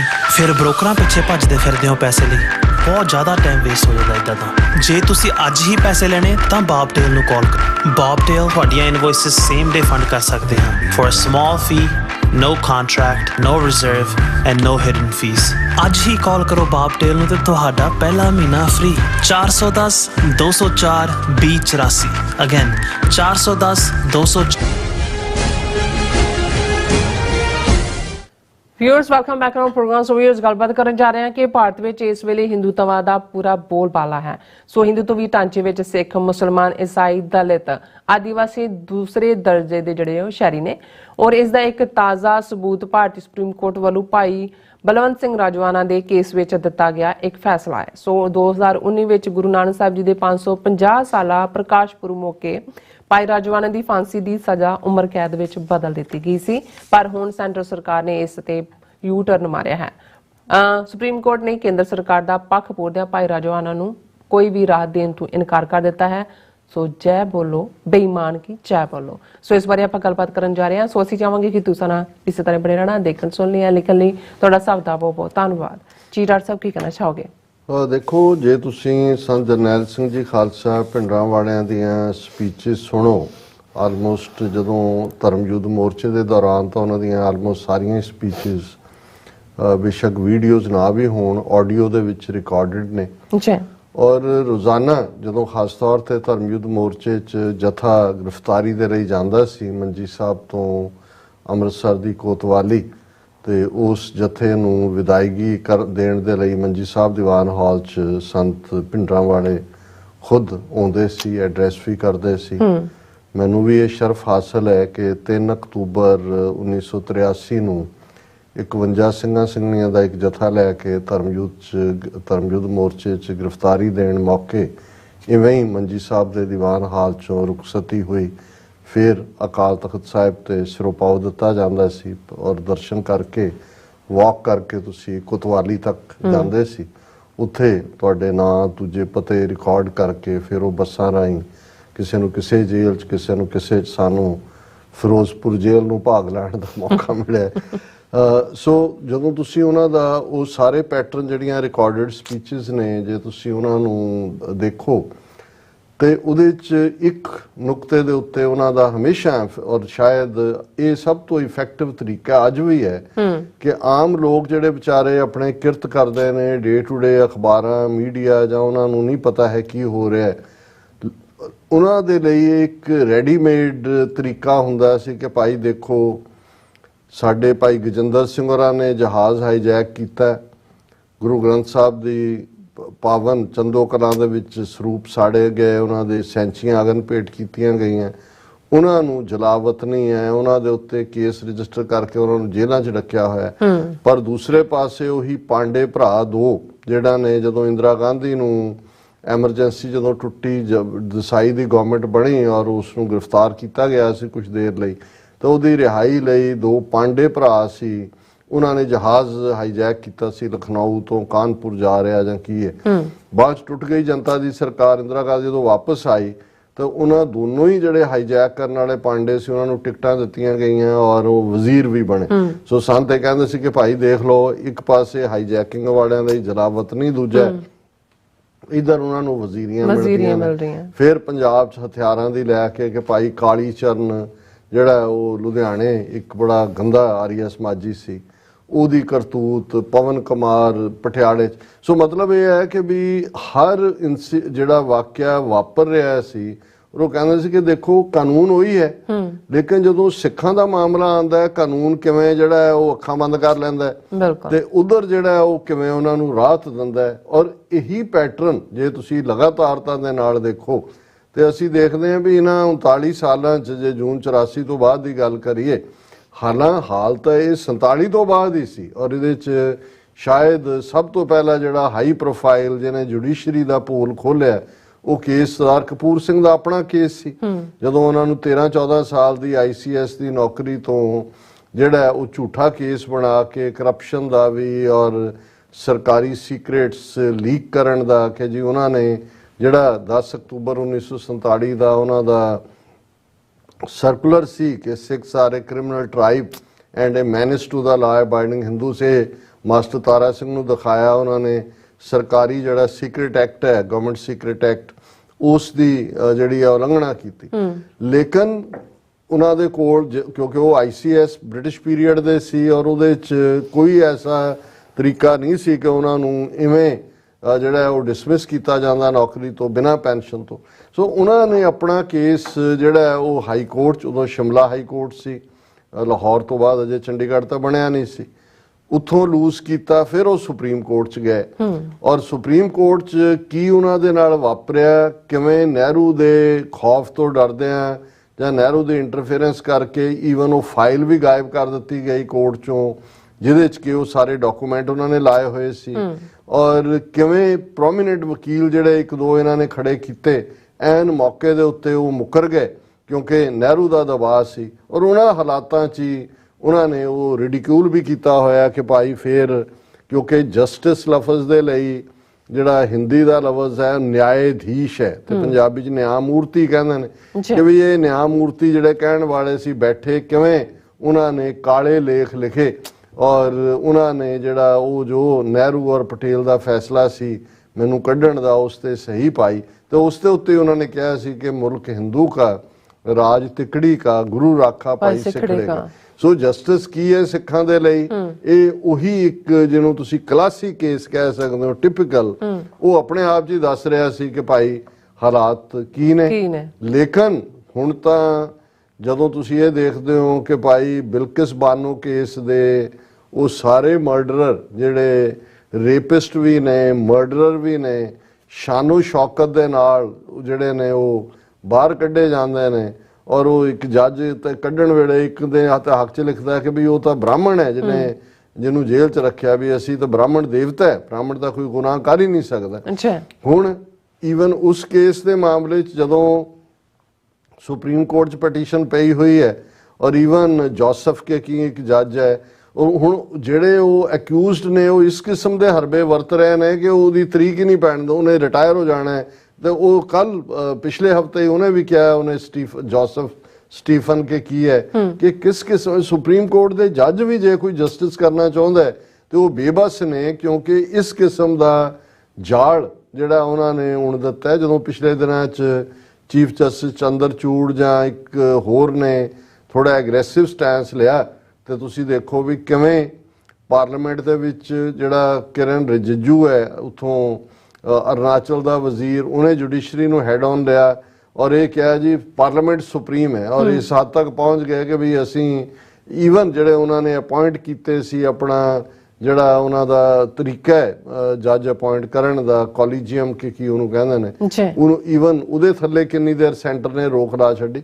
ਸੋ ਇਸ ਵੇਲੇ ਈਵਨ ਸੁਪਰੀਮ ਕੋਰਟ ਦੇ ਜੱਜ ਵੀ ਫੈਸਲਾ ਲੈਣ ਦੀ ਸਮਰੱਥਾ ਨਹੀਂ ਰੱਖਦੇ। ਕਰਪਟ ਤਾਂ ਪਹਿਲਾਂ ਤੋਂ ਹੀ ਸੀ, ਇਹ ਤਾਂ ਜੇ ਉਹਨਾਂ ਦੇ ਹੀ ਸੁਪਰੀਮ ਕੋਰਟ ਦੇ ਜੱਜ ਕਾਟਜੂ ਦੀ ਸਟੇਟਮੈਂਟ ਦੇਖਣੀ ਹੋਏ ਤਾਂ ਉਹਨੇ ਸ਼ਾਇਦ 80% ਕਿਹਾ ਸੀ ਕਿ ਵੀ ਸਾਰੇ ਕਰਪਟ ਨੇ, ਪੈਸੇ ਲੈਂਦੇ ਨੇ।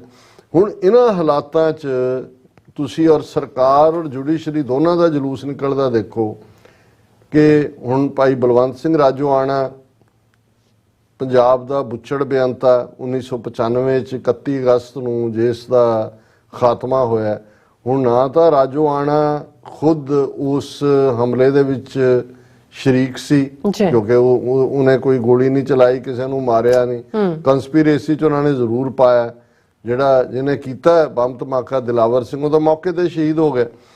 ਔਰ ਇਹਦੇ 'ਚ ਕੋਈ ਸ਼ੱਕ ਨਹੀਂ ਹੈ ਕਿ ਬਲਵੰਤ ਸਿੰਘ ਰਾਜੋਆਣਾ ਨੂੰ ਜਦੋਂ 2012 ਦੇ ਵਿੱਚ, ਲੇਕਿਨ ਇਹਦੇ ਬਾਵਜੂਦ ਕਿਉਂਕਿ ਜਿਹੜਾ ਇਹ ਗੱਲ ਅਫਜ਼ਲ ਗੁਰੂ ਦੇ ਕੇਸ 'ਚ ਜੱਜਾਂ ਨੇ ਕਹੀ ਸੀ ਕਿ ਜੀ ਬੇਸ਼ੱਕ ਕੋਈ ਸਬੂਤ ਨਹੀਂ ਹੈ, ਕਿਉਂਕਿ ਡੈਥ ਸੈਂਟੈਂਸ ਈਵਨ ਇੰਡੀਅਨ ਜਿਹੜਾ ਜੁਡੀਸ਼ਰੀ ਹੈ ਜਾਂ ਕਾਨਸਟੀਟਿਊਸ਼ਨ ਵੀ ਹੈ, in the rare of the rarest cases, ਇਹ ਟਰਮ ਹੈ ਕਿ only in the rare of the rarest cases ਦਿੱਤੀ ਜਾਣੀ ਚਾਹੀਦੀ।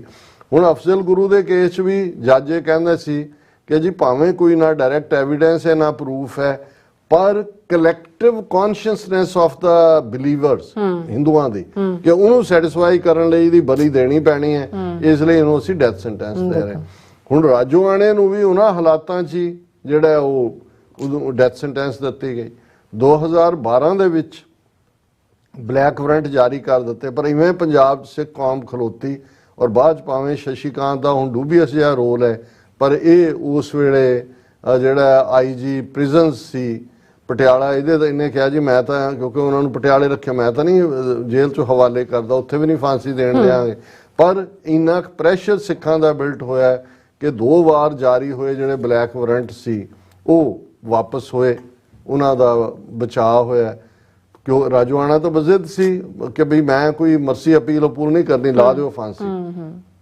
ਸ਼੍ਰੋਮਣੀ ਕਮੇਟੀ ਨੇ 2012 ਦੇ ਵਿੱਚ ਮਰਸੀ ਅਪੀਲ ਕੀਤੀ ਔਰ ਜਦੋਂ 2019 ਚ ਗੁਰੂ ਨਾਨਕ ਸਾਹਿਬ ਦਾ 550 ਸਾਲਾ ਪ੍ਰਕਾਸ਼ ਪੁਰਬ ਸੀ, ਉਦੋਂ ਸੈਂਟਰ ਨੇ ਜਿਨ੍ਹਾਂ ਕੁਛ ਦੀ ਡੈਥ ਸੈਂਟੈਂਸ ਨੂੰ ਉਮਰ ਕੈਦ ਦੇ ਵਿੱਚ ਬਦਲਿਆ, ਉਹਨਾਂ 'ਚ ਰਾਜੋਆਣਾ ਵੀ ਸੀ 2019 ਚ, ਔਰ ਇਹ ਉਦੋਂ ਹੀ ਪੋਸੀਬਿਲਿਟੀਜ਼, ਹੁਣ 19 ਤੋਂ ਬਾਅਦ 23 ਆ ਗਿਆ, 4 ਸਾਲ ਆਲਮੋਸਟ 5 ਸਾਲ ਹੋ ਗਏ, 4 ਸਾਲ।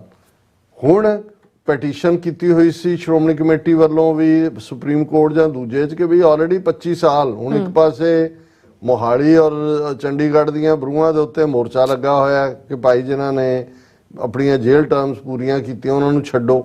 ਉਹਨਾਂ 'ਚ ਰਾਜੋਆਣਾ ਦਾ ਨਾਮ ਵੀ ਹੈ, ਜਿਹੜੇ 8 ਸਿੱਖ ਪੋਲੀਟੀਕਲ ਪ੍ਰਿਜ਼ਨਰ ਨੇ। ਸੁਪਰੀਮ ਕੋਰਟ ਤੋਂ ਹੁਣ ਇਹ ਆਸ ਸੀ ਵੀ ਆਲਰੇਡੀ ਕਿਉਂਕਿ ਸੈਂਟਰ ਗਵਰਨਮੈਂਟ ਨੇ 2019 ਦੇ ਵਿੱਚ ਵੀ ਕਮਿਊਟ ਕੀਤੀ ਹੋਈ ਹੈ, ਔਰ ਇਹਦੇ ਬਾਵਜੂਦ ਕਿ ਭਾਈ 2012 ਦੀ ਮਰਸੀ ਪੈਟੀਸ਼ਨ ਹੈ, ਇਸ ਦੇ ਉੱਤੇ ਵੀ ਜਿਹੜੇ ਨੇ 11 ਸਾਲ ਹੋ ਗਏ ਨੇ। ਔਰ ਜਿਵੇਂ ਰਾਜੀਵ ਗਾਂਧੀ ਅਸੈਸੀਨੇਸ਼ਨ ਕੇਸ ਦੇ ਵਿੱਚ ਜਿਹੜਾ ਫੈਸਲਾ ਦਿੱਤਾ ਗਿਆ ਸੀ ਕਿ ਭਾਈ ਉਹਨਾਂ ਨੂੰ ਛੱਡੋ, ਜਿਹੜੇ ਛੱਡੇ ਗਏ ਸਾਰੇ, ਕਿਉਂਕਿ ਇੰਨਾ ਲੰਬਾ ਵਕਤ ਜਦੋਂ ਤੁਸੀਂ, ਕਿਉਂਕਿ ਜੁਡੀਸ਼ਰੀ ਦਾ ਇਹ ਵੀ ਹੈ ਕਿ ਇੱਕੋ ਵੇਲੇ ਤੁਸੀਂ ਦੋ ਸਜ਼ਾਵਾਂ ਨਹੀਂ ਦੇ ਸਕਦੇ ਕਿ ਵੀ ਉਹ ਉਮਰ ਕੈਦ ਵੀ ਭੋਗ ਰਹੇ ਨੇ ਔਰ ਫਾਂਸੀ ਵੀ ਦਿਓ। ਜੇ ਫਾਂਸੀ ਦਿੱਤੀ ਹੈ, ਫਾਂਸੀ ਦੀ ਸਜ਼ਾ, ਫਾਂਸੀ ਤਾਂ ਮਰਸੀ ਪੈਟੀਸ਼ਨ ਫੌਰਨ ਸੁਣੋ, ਉਹਨੂੰ ਰਿਜੈਕਟ ਕਰੋ ਜਾਂ ਮਨਜ਼ੂਰ ਕਰੋ ਤੇ ਛੱਡੋ। ਹੁਣ ਜਿਹਨੂੰ 25 ਸਾਲ ਤੁਸੀਂ ਜੇਲ੍ਹ 'ਚ ਰੱਖਿਆ ਉਹਨੇ ਉਮਰ ਕੈਦ ਵੀ ਭੋਗ ਲਈ, ਤੇ ਜੇ ਫਾਂਸੀ ਉਹਨੂੰ 2012 'ਚ ਦੇਣੀ ਸੀ ਜਾਂ ਫਾਂਸੀ ਦੀ ਸਜ਼ਾ ਉਸ ਤੋਂ ਪਹਿਲਾਂ, ਉਹ ਤਾਂ ਇੱਕੋ ਵੇਲੇ ਦੋਵੇਂ ਸਜ਼ਾਵਾਂ ਲੈ ਰਿਹਾ।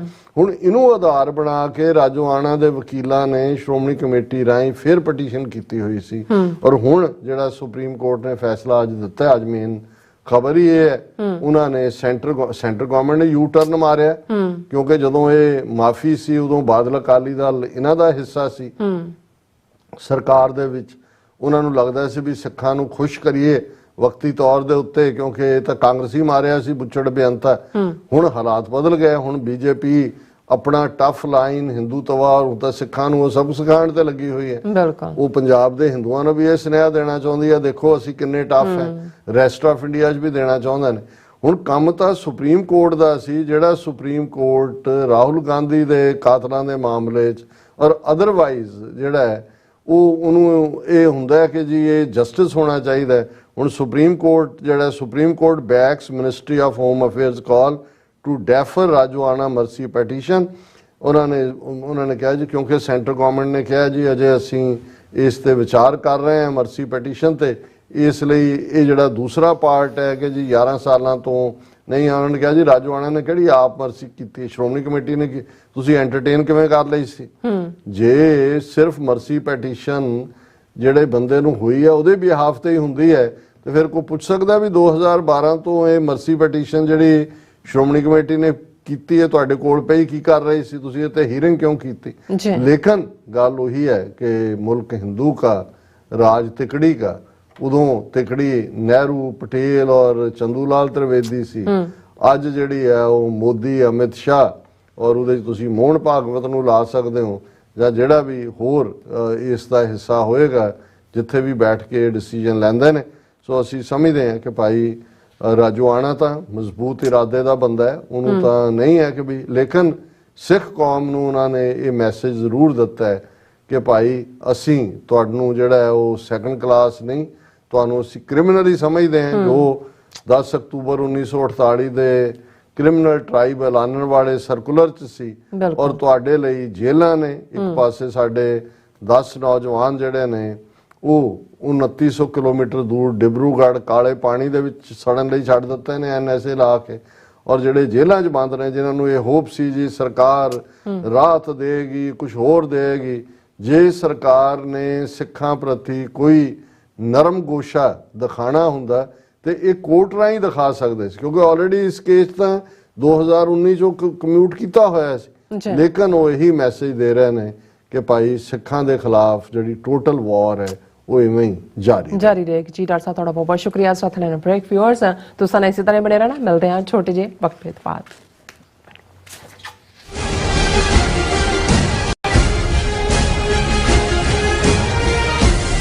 ਕੀ ਤੁਸੀਂ ਆਪਣੇ ਟੈਕਸਸ ਨੂੰ ਲੈ ਕੇ ਚਿੰਤਤ ਹੋ? ਤੁਸੀਂ ਆਪਣੀ ਕਮਾਈ ਲਈ ਮਿਹਨਤ ਕਰਦੇ ਹੋ, ਭਾਵੇਂ ਤੁਸੀਂ ਨੌਕਰੀ ਵਿੱਚ ਹੋਵੋ ਜਾਂ ਆਪਣਾ ਬਿਜ਼ਨਸ ਚਲਾਉਂਦੇ ਹੋ। ਜਦੋਂ ਟੈਕਸ ਭਰਨ ਦਾ ਸਮਾਂ ਆਉਂਦਾ ਤਾਂ ਤੁਹਾਨੂੰ ਇੱਕ ਭਰੋਸੇਯੋਗ ਟੈਕਸ ਅਕਾਊਂਟੈਂਟ ਦੀ ਲੋੜ ਹੈ ਜੋ ਟੈਕਸ ਬੈਲੈਂਸ ਦਾ ਤੁਹਾਡੇ ਪੱਖ ਵਿੱਚ ਜਾਣਾ ਯਕੀਨੀ ਬਣਾਵੇ। ਸਿਆਟਲ ਦੀ ਜਾਣੀ ਪਛਾਣੀ company accurate accountants and taxes ਤੁਹਾਡੀ ਸੇਵਾ ਵਿੱਚ ਹਾਜ਼ਰ ਹੈ। ਅਸੀਂ ਹਰ ਤਰ੍ਹਾਂ ਦੇ ਟੈਕਸ ਭਰਨ ਵਿੱਚ ਤੁਹਾਡੀ ਮਦਦ ਕਰਾਂਗੇ। ਟੈਕਸ ਸੰਬੰਧੀ ਕਿਸੇ ਵੀ ਤਰ੍ਹਾਂ ਦੇ ਸਵਾਲ ਲਈ ਅੱਜ ਹੀ ਸਾਡੇ ਤੱਕ ਪਹੁੰਚ ਕਰੋ। Accurate accountants and Texas. Signature truck service route 81 ਉੱਤੇ ਐਗਜ਼ਿਟ 235 ਤੇ ਟਰੱਕਰ ਵੀਰਾਂ ਲਈ 24 ਘੰਟੇ ਰੋਡ ਸਰਵਿਸ ਦੀ ਸੁਵਿਧਾ ਮੌਜੂਦ। Heavy duty repair, oil change, ਪੁਰਾਣੇ ਅਤੇ ਨਵੇਂ tyre, computer diagnostic, DPF cleaning, brake service ਜਾਂ ਰਸਤੇ ਵਿੱਚ ਆਈ ਹਰ ਤਰ੍ਹਾਂ ਦੀ ਰਿਪੇਅਰ ਪ੍ਰੋਫੈਸ਼ਨਲ ਟੀਮ ਵੱਲੋਂ ਕੀਤੀ ਜਾਂਦੀ ਹੈ। ਬ੍ਰੇਕਫਾਸਟ, ਲੰਚ ਅਤੇ ਡਿਨਰ ਲਈ ਪੰਜਾਬੀ ਢਾਬੇ ਦਾ ਆਨੰਦ ਵੀ ਮਾਣੋ। ਡਰਾਈਵਰ ਅਤੇ ਟਰੱਕ ਆਪਰੇਟਰ ਵੀਰ ਡਿਸਪੈਚ ਦੀ ਸਰਵਿਸ ਲਈ ਸਾਡੇ ਨਾਲ ਸੰਪਰਕ ਕਰਨ। Signature truck service 58 triangle drive, Weyers Cave, Virginia 24486।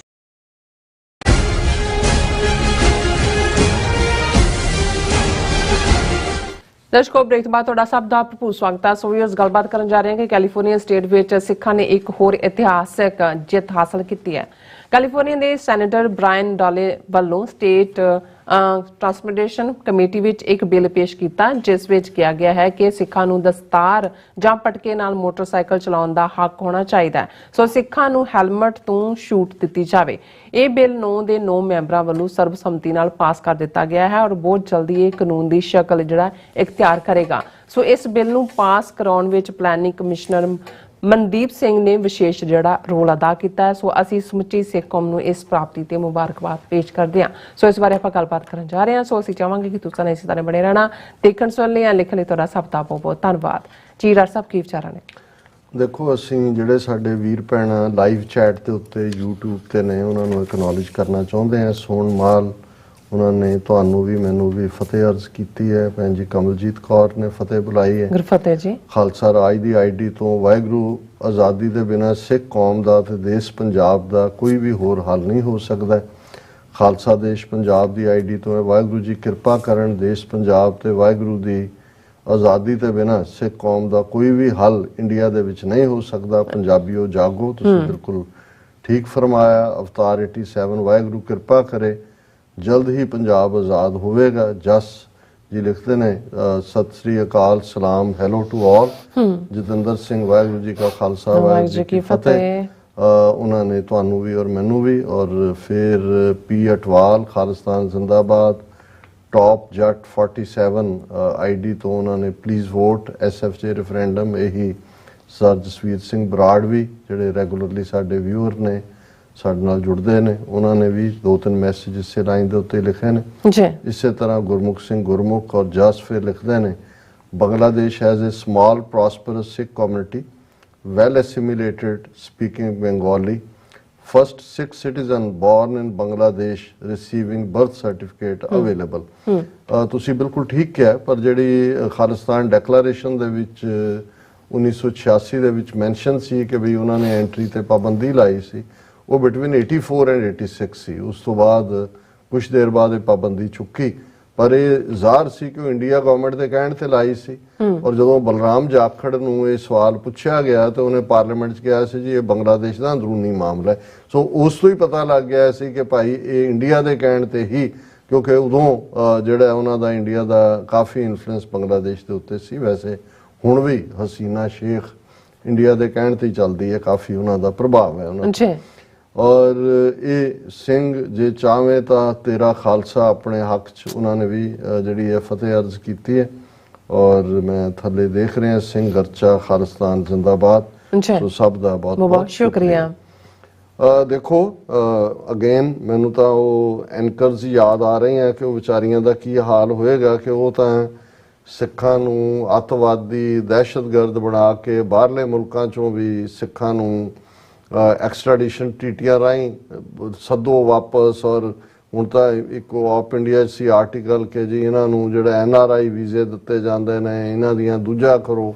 ਇੱਕ ਉਹ ਸ਼ਦਾਈ ਪਾਗਲ ਗੌਰਵ ਆਰੀਆ ਉਹ ਕਹਿੰਦਾ ਇਹਨਾਂ ਦੇ ਘਰ ਬੁਲਡੋਜ਼ ਕਰ ਦਿਓ, ਇਹਨਾਂ ਨੂੰ ਪੂਰਾ ਜਿਹੜਾ ਸਜ਼ਾ ਦਿਓ, ਇਹ ਉਹ ਕਰ ਲਓ। ਔਰ ਇਹ ਬਾਹਰਲੇ ਮੁਲਕਾਂ ਦੇ ਖਿਲਾਫ, ਬਾਹਰਲੇ ਮੁਲਕਾਂ 'ਚ ਸਿੱਖਾਂ ਦੇ ਖਿਲਾਫ ਜਿਸ ਕਿਸਮ ਦਾ ਇਹ ਆਪਣਾ ਕੈਂਪੇਨ ਕਰ ਰਹੇ ਨੇ, ਤਾਂ ਅਸੀਂ ਸਮਝਦੇ ਹਾਂ ਵੀ ਜਿਵੇਂ ਕੈਲੀਫੋਰਨੀਆ ਅਸੈਂਬਲੀ ਦਾ ਅਸੀਂ ਜ਼ਿਕਰ ਕੀਤਾ ਕਿ ਸਿੱਖ ਬੀਬੀ ਜਿਹੜੀ ਪਹਿਲੀ ਵਾਰ ਜਿਹੜੀ ਹੈ ਉਹ ਅਸੈਂਬਲੀ ਵੂਮਨ ਬਣੀ 125 ਸਾਲ ਦੀ ਸਿੱਖਾਂ ਦੀ ਅਮਰੀਕਾ ਆਮਦ ਦੀ ਹਿਸਟਰੀ 'ਚ, ਉਹਨੇ ਪਹਿਲੇ 2 ਹਫ਼ਤਿਆਂ 'ਚ ਹੀ ਨਵੰਬਰ 84 ਨੂੰ ਸਿੱਖ ਜੈਨੋਸਾਈਡ ਐਲਾਨਣ ਵਾਲਾ ਮਤਾ ਪਾਸ ਕਰਵਾਇਆ। ਫਿਰ ਅਫਗਾਨ ਮੂਲ ਦੀ ਮੁਸਲਮਾਨ ਬੀਬੀ ਜਿਸ ਨੇ ਕਾਸਟ ਡਿਸਕ੍ਰਿਮੀਨੇਸ਼ਨ ਦਾ ਬਿੱਲ ਲਿਆਂਦਾ ਸੈਨੇਟ 'ਚ, ਔਰ ਉਹਦੇ 'ਚ ਵੀ ਉਸ ਸਿੱਖ ਬੀਬੀ ਨੇ ਔਰ ਉਹਨਾਂ ਨੇ ਔਰ ਸਿੱਖ ਕੌਮ ਦਲਿਤ ਭਾਈਚਾਰਾ ਔਰ ਜਸਟਿਸ ਲਵਿੰਗ ਅਮਰੀਕਨਸ ਉਹਨਾਂ ਨੇ ਉਸ ਨੂੰ ਪਾਸ ਕਰਵਾਇਆ। ਪਰ ਕੱਲ ਜਦੋਂ ਅਸੀਂ ਪ੍ਰੋਗਰਾਮ ਕਰ ਰਹੇ ਸੀ ਔਰ ਸਾਨੂੰ ਮੈਸੇਜ ਸੀ ਭੈਣ ਜੀ ਸਰਬਜੀਤ ਕੌਰ ਚੀਮਾ ਕੈਲੀਫੋਰਨੀਆ ਤੋਂ, ਜਿਹੜੇ ਖੁਦ ਵੀ ਐਜੂਕੇਸ਼ਨ ਬੋਰਡ ਔਰ ਦੂਸਰੇ 'ਚ ਕਿਉਂਕਿ ਪੰਥਕ ਸਭਾ 'ਚ ਵੀ ਐਕਟਿਵ ਨੇ ਔਰ ਪੋਲੀਟੀਕਲ ਸਿਸਟਮ ਦੇ ਵਿੱਚ ਵੀ, ਅਮਰੀਕਨ ਸਿਸਟਮ ਦੇ ਵਿੱਚ ਵੀ ਉਹਨਾਂ ਨੇ ਆਪਣੀ ਥਾਂ ਬਣਾਈ ਹੈ।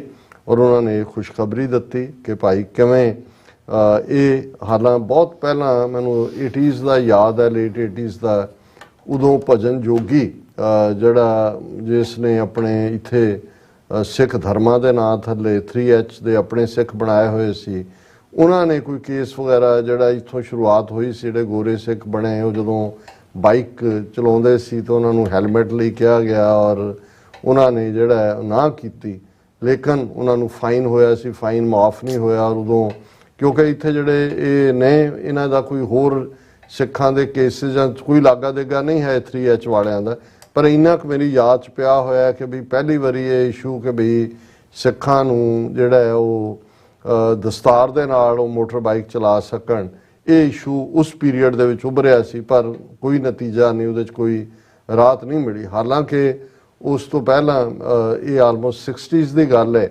ਕਿ UK ਦੇ ਵਿੱਚ ਜਦੋਂ ਇਹ ਉਹਨਾਂ ਨੇ ਕਾਨੂੰਨ ਬਣਾਇਆ ਕਿ ਹੈਲਮਟ ਜ਼ਰੂਰੀ ਨੇ ਤੇ ਉਦੋਂ ਸਿੱਖਾਂ ਨੇ ਪ੍ਰੋਟੈਸਟ ਕੀਤਾ, ਫਾਈਨ ਹੁੰਦਾ ਚਲਾ ਗਿਆ, ਉਹ ਬਿਨਾਂ ਚਲਾਉਂਦੇ ਸੀ ਪਰ ਫਾਈਨ ਉਹ ਨਹੀਂ ਸੀ ਦਿੰਦੇ, ਫਿਰ ਜੱਜ ਦੇ ਸਾਹਮਣੇ ਔਰ finally British house of Lords ਰਾਹੀਂ ਜਿਹੜਾ ਕ੍ਰੈਸ਼ ਹੈਲਮਟ ਐਕਟ ਇਹ ਪਾਸ ਹੋਇਆ, ਜਿਹਦੇ 'ਚ UK ਪਹਿਲਾ ਮੁਲਕ ਬਣਿਆ ਸੀ ਜਿਨ੍ਹਾਂ ਨੇ, ਔਰ ਉਹਦੇ 'ਚ ਈਵਨ ਸਰ ਵਿੰਸਟਨ ਚਰਚਲ ਜਿਹੜਾ ਜਿਹਨੇ ਲੀਡ ਕੀਤਾ UK ਨੂੰ ਔਰ ਐਲਾਈਡ ਫੋਰਸਿਸ ਨੂੰ ਸੈਕੰਡ ਵਰਲਡ ਵਾਰ 'ਚ, ਉਹਦਾ ਗ੍ਰੈਂਡਸਨ ਉਹਦਾ ਨਾਮ ਵੀ ਚਰਚਲ ਲਾਸਟ ਨੇਮ, ਉਹਨੇ ਜਿਹੜਾ ਵੀ ਵਿਟਨੈਸ ਦਿੱਤੀ ਸੀ, ਉਹਨੇ ਕਿਹਾ ਜੀ ਇਹ ਤਾਂ 2 ਵਰਲਡ ਵਾਰਸ ਦੇ ਵੇਲੇ ਜਦੋਂ ਕਿ 4 ਚੁਫੇਰਿਓਂ ਗੋਲੀਆਂ ਆ ਰਹੀਆਂ ਸੀ ਔਰ ਸਿੱਖ ਫੌਜੀਆਂ ਨੂੰ ਕਿਹਾ ਗਿਆ ਸੀ ਕਿ ਵੀ ਤੁਸੀਂ ਜਿਹੜਾ ਉਹ ਹੈਲਮਟ ਪਹਿਨੋ ਪੱਗ ਦੇ ਉੱਤੇ ਜਾਂ ਪੱਗ ਦੀ ਥਾਂ, ਤੇ ਉਹਨਾਂ ਨੇ ਸਿੱਖਾਂ ਨੇ ਲਿਖ ਕੇ ਦਿੱਤਾ ਸੀ ਸਾਨੂੰ ਮਰਨ ਤੋਂ ਬਾਅਦ ਵੀ ਭਾਵੇਂ ਪੈਨਸ਼ਨ ਨਾ ਦੇਣਾ ਜੇ ਤੁਹਾਨੂੰ ਲੱਗਦਾ ਕਿ ਵੀ, ਪਰ ਅਸੀਂ ਦਸਤਾਰ ਨਾਲ ਸਮਝੌਤਾ ਨਹੀਂ ਕਰਨਾ।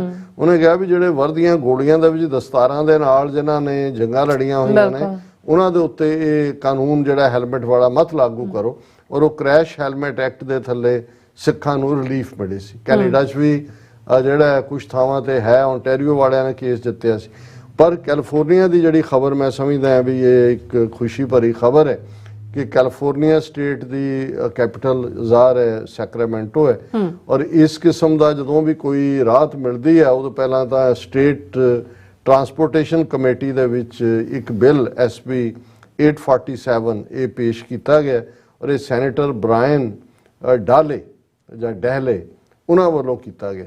ਹੁਣ ਇਹ ਬੇਸ਼ੱਕ ਜਿਹੜਾ ਫਾਈਨਲ ਹੈ ਉਹ ਤਾਂ ਜ਼ਾਹਰ ਹੈ ਕੋਈ ਸੈਨੇਟਰ ਹੀ ਪੇਸ਼ ਕਰੇਗਾ, ਲੇਕਿਨ ਇਸ ਦੇ ਲਈ ਜਿਹੜੀ ਬਹੁਤ ਮਿਹਨਤ ਕੀਤੀ sir Mandeep Singh planning commissioner, ਮੈਂ ਟੈਕਨੀਕਲ ਟੀਮ ਨੂੰ ਕਹਾਂਗਾ ਕਿਉਂਕਿ ਉਹਨਾਂ ਦੀਆਂ ਪਿਕਚਰਸ ਵੀ ਸੈਨੇਟਰ ਜਿਹੜੀ ਹੈ ਬ੍ਰਾਇਨ ਦੀ ਵੀ ਔਰ ਪਲਾਨਿੰਗ ਕਮਿਸ਼ਨਰ ਮਨਦੀਪ ਸਿੰਘ, ਉਹਨਾਂ ਦੀ ਜਿਹੜੀ ਲੌਬੀ, ਕਿਉਂਕਿ ਜਦੋਂ ਤੁਸੀਂ ਬਿੱਲ ਤਿਆਰ ਕਰਦੇ ਹੋ ਉਹਦੇ ਤੁਸੀਂ ਫਿਰ ਪ੍ਰੋਪਰ ਰੀਜ਼ਨਿੰਗ ਦਿੰਦੇ ਹੋ, ਕਿਉਂਕਿ ਇਹ ਕੋਈ ਇਕੱਲਾ ਤਾਂ ਨਹੀਂ ਹੈ ਵੀ ਤੁਸੀਂ ਇੱਕ ਸੈਨੇਟਰ ਨੂੰ ਵਿਨ ਓਵਰ ਕਰ ਲਿਆ ਜਾਂ ਦੂਜਾ।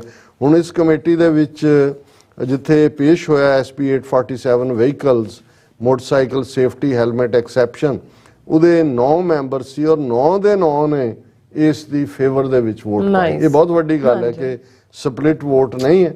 ਔਰ ਇਸ ਦੇ ਵਿੱਚ ਜਿਹੜਾ ਸੈਨੇਟ ਬਿੱਲ ਹੈ, ਬਾਕੀ ਤਾਂ ਜੋ ਸੇਫਟੀ ਦਾ ਜਾਂ ਜੋ ਹੁੰਦਾ, ਪਰ ਜਿਹੜਾ ਸਿੱਖਾਂ ਨਾਲ ਕੰਸਰਨਡ ਇਹਦੇ ਚ ਕਲੌਜ਼ G ਕੈਟਾਗਰੀ ਜੋੜਿਆ ਗਿਆ, ਦਿਸ section does not apply to a driver or passenger who wears a turban or patka as an expression of the person's religious belief and practice when riding on a motorcycle, motor driven cycle or motorized bicycle। ਉਹ ਤਿੰਨੋਂ ਹੀ ਚੀਜ਼ਾਂ ਤਾਂ ਕਿ, ਔਰ ਉਹਦੇ ਚ even ਕੱਲੀ ਦਸਤਾਰ ਹੀ ਨਹੀਂ, ਪਟਕੇ ਨੂੰ ਵੀ ਉਹਨਾਂ ਨੇ ਮਨਜ਼ੂਰੀ ਦਿੱਤੀ ਕਿ ਉਹਦੇ ਥੱਲੇ ਉਹਨਾਂ ਦਾ ਕੋਈ ਚਲਾਨ ਨਹੀਂ ਹੋਏਗਾ ਕਿ ਭਾਈ ਇਹ, ਕਿਉਂਕਿ ਇਹ ਸਿੱਖਾਂ ਦਾ ਫੇਥ ਦਾ ਮਾਮਲਾ ਹੈ ਔਰ ਇਸ ਫੇਥ ਦੇ ਮਾਮਲੇ 'ਚ ਉਹਨਾਂ ਨੇ ਜਿਹੜਾ ਕਿਹਾ ਕਿ ਭਾਈ ਉਹਨਾਂ ਲਈ ਹੈਲਮਟ ਉਹ ਨਹੀਂ ਪਾਉਣਾ ਚਾਹੁੰਦੇ ਔਰ ਉਹਨਾਂ ਨੂੰ ਇਹ ਐਕਸੈਪਸ਼ਨ ਦਿੱਤੀ ਜਾਏ।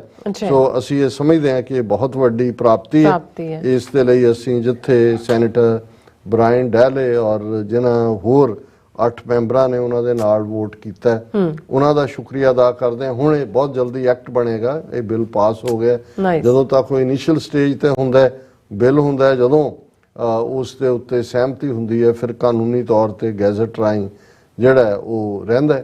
ਹੁਣ ਇਸ ਰਾਹੀਂ ਜਿਹੜਾ ਸਾਡੇ ਲਈ ਇੱਕ ਬਹੁਤ ਵੱਡੀ ਜਿੱਤ ਹੈ, ਪ੍ਰਾਪਤੀ ਹੈ ਕਿ ਇਸ ਤਰ੍ਹਾਂ ਅਸੀਂ ਜਿੱਥੇ ਕੈਲੀਫੋਰਨੀਆ 'ਚ ਸਾਡੀ ਆਪਣੀ ਆਈਡੈਂਟੀਟੀ ਔਰ ਪੰਜਾਬ ਦੇ ਮਾਮਲੇ ਦੇ ਵਿੱਚ ਜਿਵੇਂ ਨਸਲਕੁਸ਼ੀ ਨਵੰਬਰ 84 ਇਹ ਰੈਕਗਨਾਈਜ਼ ਹੋਣਾ ਵੱਡੀ ਗੱਲ ਹੈ, ਉੱਥੇ ਇਸ ਲੈਵਲ ਦੀ ਐਗਜ਼ੈਂਪਸ਼ਨ, ਕਿਉਂਕਿ ਕੁਝ ਥਾਵਾਂ ਤੇ ਅਜੇ ਵੀ ਜਿਹੜਾ ਇੱਥੇ ਹੁਣ ਜਿਵੇਂ ਪੈਰੇਡਸ ਦੇ ਮੌਕੇ ਦੇ ਉੱਤੇ ਕੁਝ ਥਾਂ ਤੇ ਹੈ ਵੀ ਤੁਸੀਂ ਉਹਨੂੰ ਰੇਡ ਕੇ ਲਿਜਾ ਸਕਦੇ ਹੋ, ਜਿਹੜੇ ਜਿੱਥੇ ਸਿੱਖ ਮੋਟਰਸਾਈਕਲ ਕਲੱਬ ਵੀ ਬਣੇ ਨੇ, ਪਰ ਰਾਈਡ ਨਹੀਂ ਕਰ ਸਕਦੇ। ਪਰ ਕੈਲੀਫੋਰਨੀਆ ਜਿਹੜੀ ਵੱਡੀ ਸਟੇਟ ਹੈ, ਵੱਡੀ ਸਿੱਖ ਪੋਪੂਲੇਸ਼ਨ ਹੈ, ਆਲਮੋਸਟ ਜਿੰਨੀ ਸਾਰੇ ਕੈਨੇਡਾ ਦੀ ਪੋਪੂਲੇਸ਼ਨ ਹੈ ਉਨੀ ਕੈਲੀਫੋਰਨੀਆ ਦੀ ਹੈ।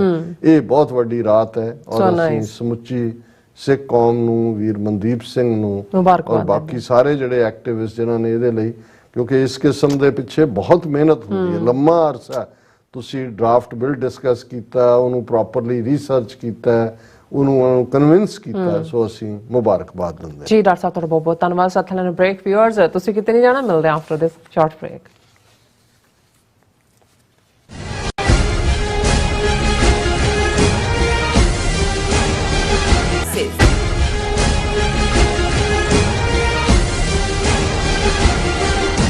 Viewers welcome back on program. So viewers annual section ਦੇ ਵਿੱਚ ਆਪਾਂ ਪਹੁੰਚ ਚੁੱਕੇ ਹਾਂ। ਉਸ ਵਿੱਚ ਆਪਾਂ ਗੱਲਬਾਤ ਕਰਨ ਜਾ ਰਹੇ ਹਾਂ ਕਿ ਮਰਹੂਮ ਅਮੀਨ ਮਲਿਕ ਪੰਜਾਬੀ ਜ਼ੁਬਾਨ ਦੇ ਮਸ਼ਹੂਰ ਲੇਖਕ ਸਨ ਔਰ ਉਹ ਸਿੱਖਾਂ ਨੂੰ ਬਹੁਤ ਪਿਆਰ ਕਰਦੇ ਸਨ। ਉਹਨਾਂ ਵੱਲੋਂ ਬਿਆਨਿਆ ਕਿੱਸਾ ਸਾਂਝਾ ਕਰਨ ਜਾ ਰਹੇ ਹਾਂ ਤੁਹਾਡੇ ਨਾਲ। ਸੋ ਜਿਸ ਵਿੱਚ ਉਹਨਾਂ ਨੇ ਅਫਸੋਸ ਦਾ ਇਜ਼ਹਾਰ ਕੀਤਾ ਹੈ ਕਿ ਬਾਦਸ਼ਾਹੀ ਕਰਨ ਵਾਲੀ ਸਿੱਖ ਕੌਮ ਕਿਵੇਂ ਗੁਲਾਮੀ ਵਿੱਚ ਆ ਫਸੀ ਹੈ। ਸੋ ਇਸ ਬਾਰੇ ਆਪਾਂ ਗੱਲਬਾਤ ਕਰਨ ਜਾ ਰਹੇ ਹਾਂ। ਸੋ ਅਸੀਂ ਚਾਹਾਂਗੇ ਕਿ ਤੁਸੀਂ ਇਸੇ ਤਰ੍ਹਾਂ ਬਣੇ ਰਹਿਣਾ, ਦੇਖਣ ਸੁਣ ਲਈ ਜਾਂ ਲਿਖਣ ਲਈ ਤੁਹਾਡਾ ਸਭ ਦਾ ਬਹੁਤ ਬਹੁਤ ਸ਼ੁਕਰੀਆ ਜੀ। ਡਾਕਟਰ ਸਾਹਿਬ ਕੀ ਕਹਿਣਾ ਚਾਹੋਗੇ?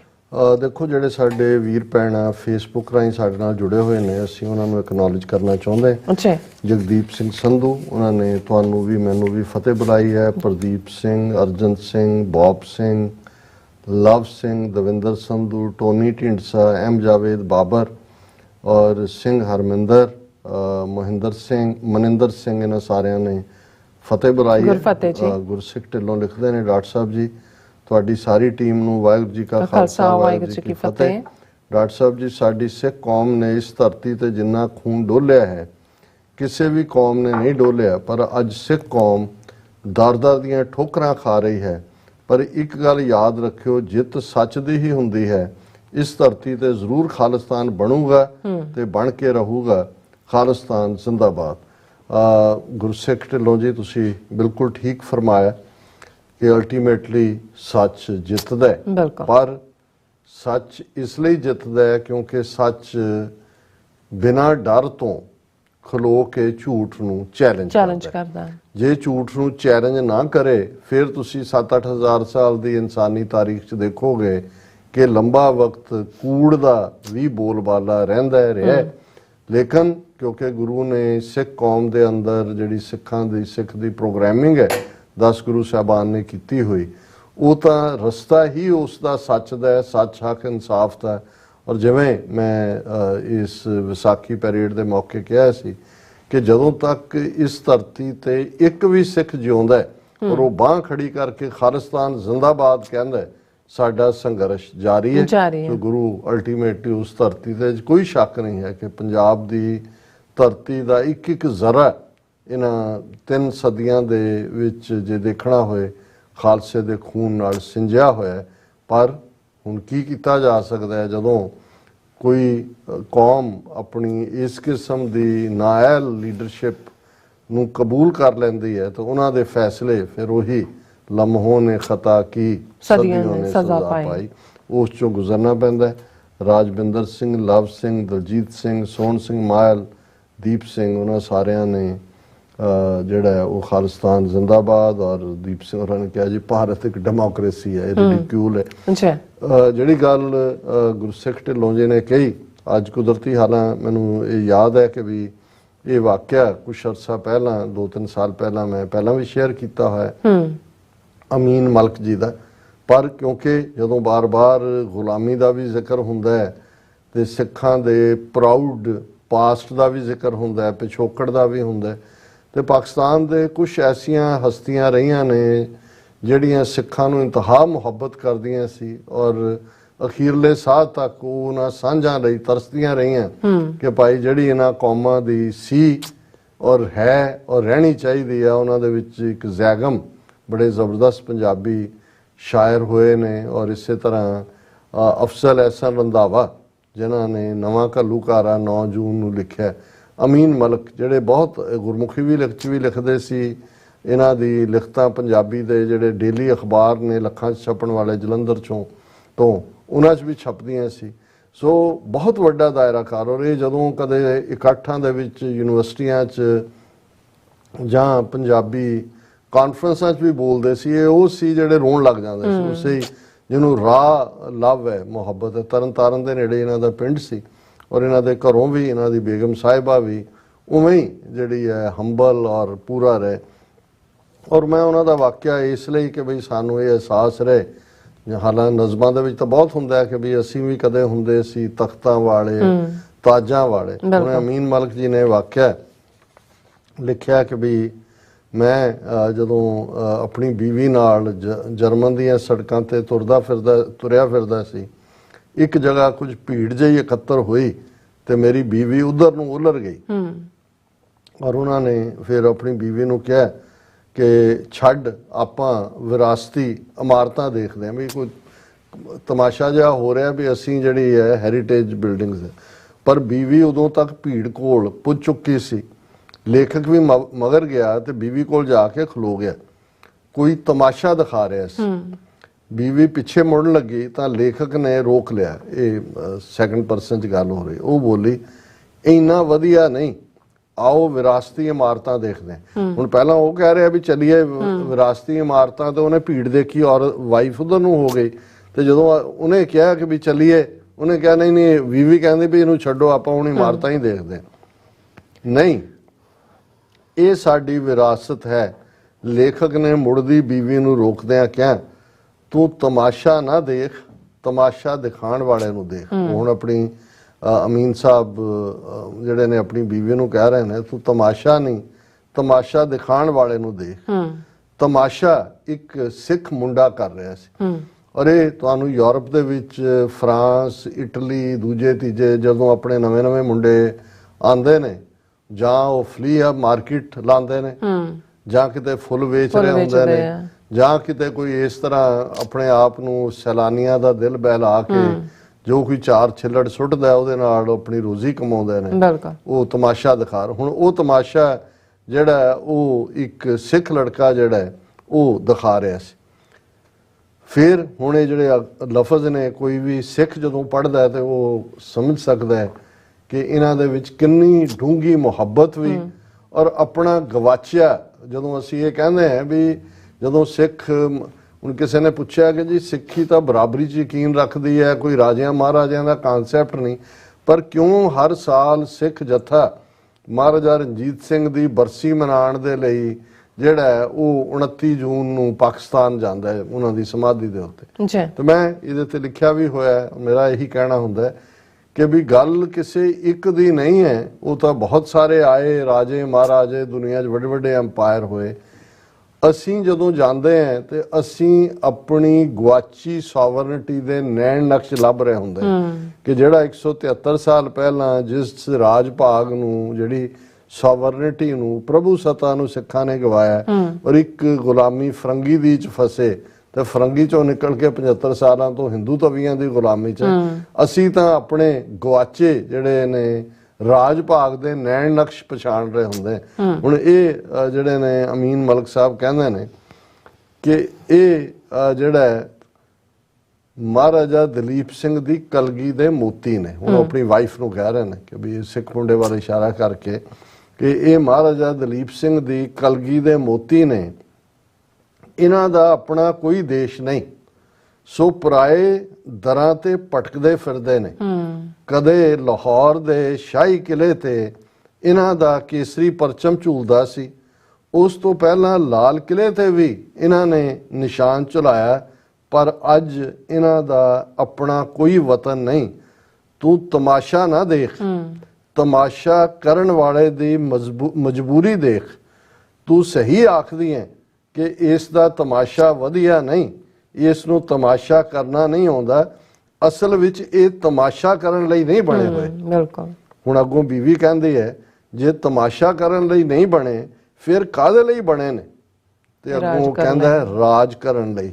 ਤੇ ਫਿਰ ਦੋਵੇਂ ਮੀਆਂ ਬੀਵੀ ਚੁੱਪ ਹੋ ਗਏ। ਹੁਣ ਇਹ ਵਾਕਿਆ ਅਸੀਂ ਅੱਗੇ ਵੀ ਡਿਸਕਸ ਕੀਤਾ ਹੋਇਆ, ਪਰ ਮੈਂ ਜਦੋਂ ਵੀ ਇਹਨੂੰ ਦੇਖਦਾ ਇਸ ਗੱਲ ਨੂੰ, ਮੈਂ ਇਹ ਕਹਿੰਦਾ ਵੀ ਕਈ ਵਾਰ ਜਿਹੜੀ ਲੇਖਕ ਦੀ ਕਲਮ ਹੁੰਦੀ ਹੈ ਜਾਂ ਅੰਦਾਜ਼ ਹੁੰਦਾ ਹੈ, ਇਹ ਕਹਾਣੀ ਤੁਸੀਂ ਕਿੰਨੀਆਂ ਕਿਤਾਬਾਂ 'ਚ ਲਿਖੋ ਤੁਹਾਨੂੰ ਪ੍ਰਭਾਵਿਤ ਨਹੀਂ ਕਰੇਗੀ। ਇਹ ਇੱਕ ਪੈਰਾਗ੍ਰਾਫ ਜਿਹੜਾ ਹੈ ਉਹ ਤੁਹਾਡੀ 173 ਸਾਲ ਦੀ ਕਹਾਣੀ ਵੀ ਬਿਆਨ ਦਿੰਦਾ ਹੈ, ਤੁਹਾਡੇ ਬੀਤੇ ਦੀ ਗਲੋਰੀ ਵੀ ਹੈ ਤੇ ਤੁਹਾਡੇ ਵਰਤਮਾਨ ਦੀ ਮੰਦਹਾਲੀ ਵੀ ਹੈ।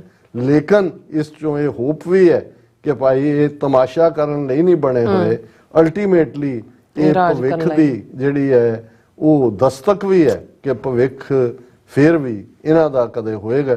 ਔਰ ਜਿਵੇਂ ਅਸੀਂ ਗੁਰਬਾਣੀ ਵਿਚਾਰ ਕਰਦੇ ਹਾਂ, ਕਨਕਲੂਜਨ ਦੇ ਵਿੱਚ ਤੀਸਰੇ ਪਾਤਸ਼ਾਹ ਦਾ ਸ਼ਲੋਕ ਹੈ, ਹਾਂ ਹਾਂ ਕਰਤੀ ਸਭ ਮੁਈ ਸੰਪੋ ਕਿਸੈ ਨਾ ਨਾਲ, ਦੂਜੇ ਭਾਏ ਦੁਖ ਪਾਇਆ ਸਭ ਜੋ ਹੀ ਜਮ ਕਾਲ। ਕਿ ਅਸੀਂ ਜ਼ਿੰਦਗੀ ਸਾਰੀ ਹਉਮੈ 'ਚ ਫਸੇ ਹੋਏ ਔਰ ਸੰਪਤੀ ਪੈਸਾ ਇਕੱਠਾ ਕਰਦੇ ਹਾਂ, ਗੁਜ਼ਾਰ ਦਿੰਦੇ ਹਾਂ, ਇਸੇ 'ਚ ਹੀ ਮਾਇਆ 'ਚ ਫਸੇ ਹੋਏ ਅਲਟੀਮੇਟਲੀ ਜਮ ਦਾ ਸੱਦਾ ਆ ਜਾਂਦਾ ਹੈ, ਮੌਤ ਦਾ ਸੱਦਾ ਆ ਜਾਂਦਾ ਹੈ। ਅੱਜ ਹੀ ਮੇਰੀ ਗੱਲਬਾਤ ਜਨਰਲ ਲਾਭ ਸਿੰਘ ਹੋਰਾਂ ਦੇ ਸੁਪੁੱਤਰ ਰਾਜੇਸ਼ਵਰ ਸਿੰਘ ਨਾਲ ਹੋ ਰਹੀ ਸੀ ਡੈਲਸ ਨੇ, ਕਿਉਂਕਿ ਅਸੀਂ ਵੀਕਐਂਡ ਤੇ ਜਾਣਾ ਹੈ। ਔਰ ਗੱਲ ਚੱਲੀ ਕਿ ਭਾਈ ਸਾਡਾ ਧਰਮਦਾਰ ਤਾਂ ਕਿਰਤੀ ਸਿੱਖਾਂ ਤੇ ਹੁੰਦਾ ਹੈ, ਜਿਉਂ-ਜਿਉਂ ਧਨ ਆ ਜਾਂਦਾ ਹੈ ਜਿਹੜੇ ਬਹੁਤ ਕਮਿਟਡ ਹੁੰਦੇ ਨੇ ਉਹ ਵੀ ਹਿਲਨੇ ਸ਼ੁਰੂ ਹੋ ਜਾਂਦੇ ਨੇ। ਤੇ ਉਹਨੇ ਰਾਜੇਸ਼ਵਰ ਨੇ ਗੱਲ ਸੁਣਾਈ, ਉਹਨੇ ਕਿਹਾ ਜੀ ਜਦੋਂ ਮੈਂ ਸਿਟੀਜ਼ਨ ਬਣ ਗਿਆ ਨਿਊਯਾਰਕ ਦੇ ਵਿੱਚ ਸਫੋਲਕ ਕਾਉਂਟੀ 'ਚ ਮੈਨੂੰ ਜੂਰੀ ਦੀ ਸੇਵਾ ਮਿਲੀ, ਜੂਰੀ ਲਈ ਤੁਹਾਨੂੰ ਸੱਦਿਆ ਜਾਂਦਾ। ਉਹਨਾਂ ਨੇ ਕਿਹਾ ਜੀ ਬਹੁਤ ਸਾਰੇ ਤਾਂ ਆਪਣੇ ਲੋਕ ਬਿਜ਼ੀ ਜਾਂ ਅੰਗਰੇਜ਼ੀ ਨਹੀਂ ਆਉਂਦੀ ਕਹਿ ਕੇ ਜੀ ਦਿਨ ਕਾਹਨੂੰ ਖਰਾਬ ਕਰਨਾ, ਪਰ ਉਹ ਕਹਿੰਦਾ ਜੀ ਮੈਂ ਕਿਹਾ ਵੀ ਨਹੀਂ ਮੈਂ ਉਹਦੇ 'ਚ ਹੋਣਾ। ਮੈਂ ਫਾਈਨਲੀ ਸਾਰੀਆਂ ਪ੍ਰੋਸੈਸਿਸ 'ਚੋਂ ਸਿਲੈਕਟ ਹੁੰਦਾ ਚਲਾ ਗਿਆ। ਔਰ ਉਹਨੇ ਕਿਹਾ ਵੀ ਜਿਹੜਾ ਟਰਾਇਲ ਦੇ ਵਿੱਚ ਮੈਨੂੰ ਜੂਰੀ ਦੀ ਸੇਵਾ ਮਿਲੀ ਉਹ ਇੱਕ ਯਹੂਦੀ ਜਿਹੜਾ ਕਿ 100 ਮਿਲੀਅਨ ਤੋਂ ਜ਼ਿਆਦਾ ਦਾ ਮਾਲਕ ਸੀ, ਸਭ ਤੋਂ ਅਮੀਰ ਬੰਦਾ, ਪਰ ਉਸ ਨੇ ਫਰਾਡ ਕਰ ਕਰਕੇ ਬੈਂਕਾਂ 'ਚ ਜਾਂ ਕੋਈ ਹੋਰ ਉਹ ਉਸ ਦੇ ਵਿੱਚ ਕਾਬੂ ਆਇਆ। ਤਾਂ ਉਹਨੇ ਕਿਹਾ ਕਿ ਵੀ ਜਦੋਂ ਉਹਨੂੰ ਜੱਜ ਨੇ ਉਹਨਾਂ ਨੇ ਕਿਹਾ ਸੀ ਉਹਨੂੰ ਗਿਲਟੀ ਪ੍ਰੋਨਾਉਂਸ ਕੀਤਾ ਤੇ ਜੱਜ ਨੇ ਉਹਨੂੰ ਪੁੱਛਿਆ ਕਿ ਵੀ ਤੂੰ ਦੱਸ ਕਿ ਵੀ ਤੂੰ ਆਲਰੇਡੀ ਸਭ ਤੋਂ ਅਮੀਰ ਬੰਦਾ ਸੀ, ਕਿੰਨਿਆਂ ਨੇ ਤੇਰੇ ਤੇ ਟਰਸਟ ਕੀਤਾ ਪਰ ਤੂੰ ਇਹ ਕਿਉਂ ਕੀਤਾ? ਤੇ ਉਹਨੇ ਕਿਹਾ ਕਿ ਸਟੂਪਿਡਿਟੀ ਐਂਡ ਗਰੀਡ। ਸੋ ਇਹ ਗੱਲ ਚੱਲ ਰਹੀ ਸੀ ਉਹਨਾਂ ਨੂੰ। ਮੈਂ ਕਿਹਾ ਕਿ ਭਾਈ ਧਨ ਜਿੰਨਾ ਮਰਜ਼ੀ ਆ ਜਾਏ, ਸਹਿਸ ਖੱਟੇ ਲੱਖ ਕੋ ਉੱਠ ਧਾਵੇ, ਤ੍ਰਿਪਤ ਨਾ ਆਵੇ ਮਾਇਆ ਪਾਛੇ ਪਾਵੇ। ਜਿਹਦੇ ਕੋਲ 1000 ਹੈ ਉਹ ਲੱਖ ਲਈ ਦੌੜਦਾ, ਕਦੇ ਤ੍ਰਿਪਤ ਨਹੀਂ ਹੁੰਦਾ। ਤੇ ਤ੍ਰਿਪਤ ਹੁੰਦਾ ਫਿਰ ਕਿ ਬਿਨਾਂ ਸੰਤੋਖ ਨਹੀਂ ਕੋ ਰਾਜੇ। ਜਦੋਂ ਤੁਸੀਂ ਸੰਤੋਖ ਕਰਦੇ ਹੋ ਉਦੋਂ ਹੀ ਰੱਜਦੇ ਹੋ।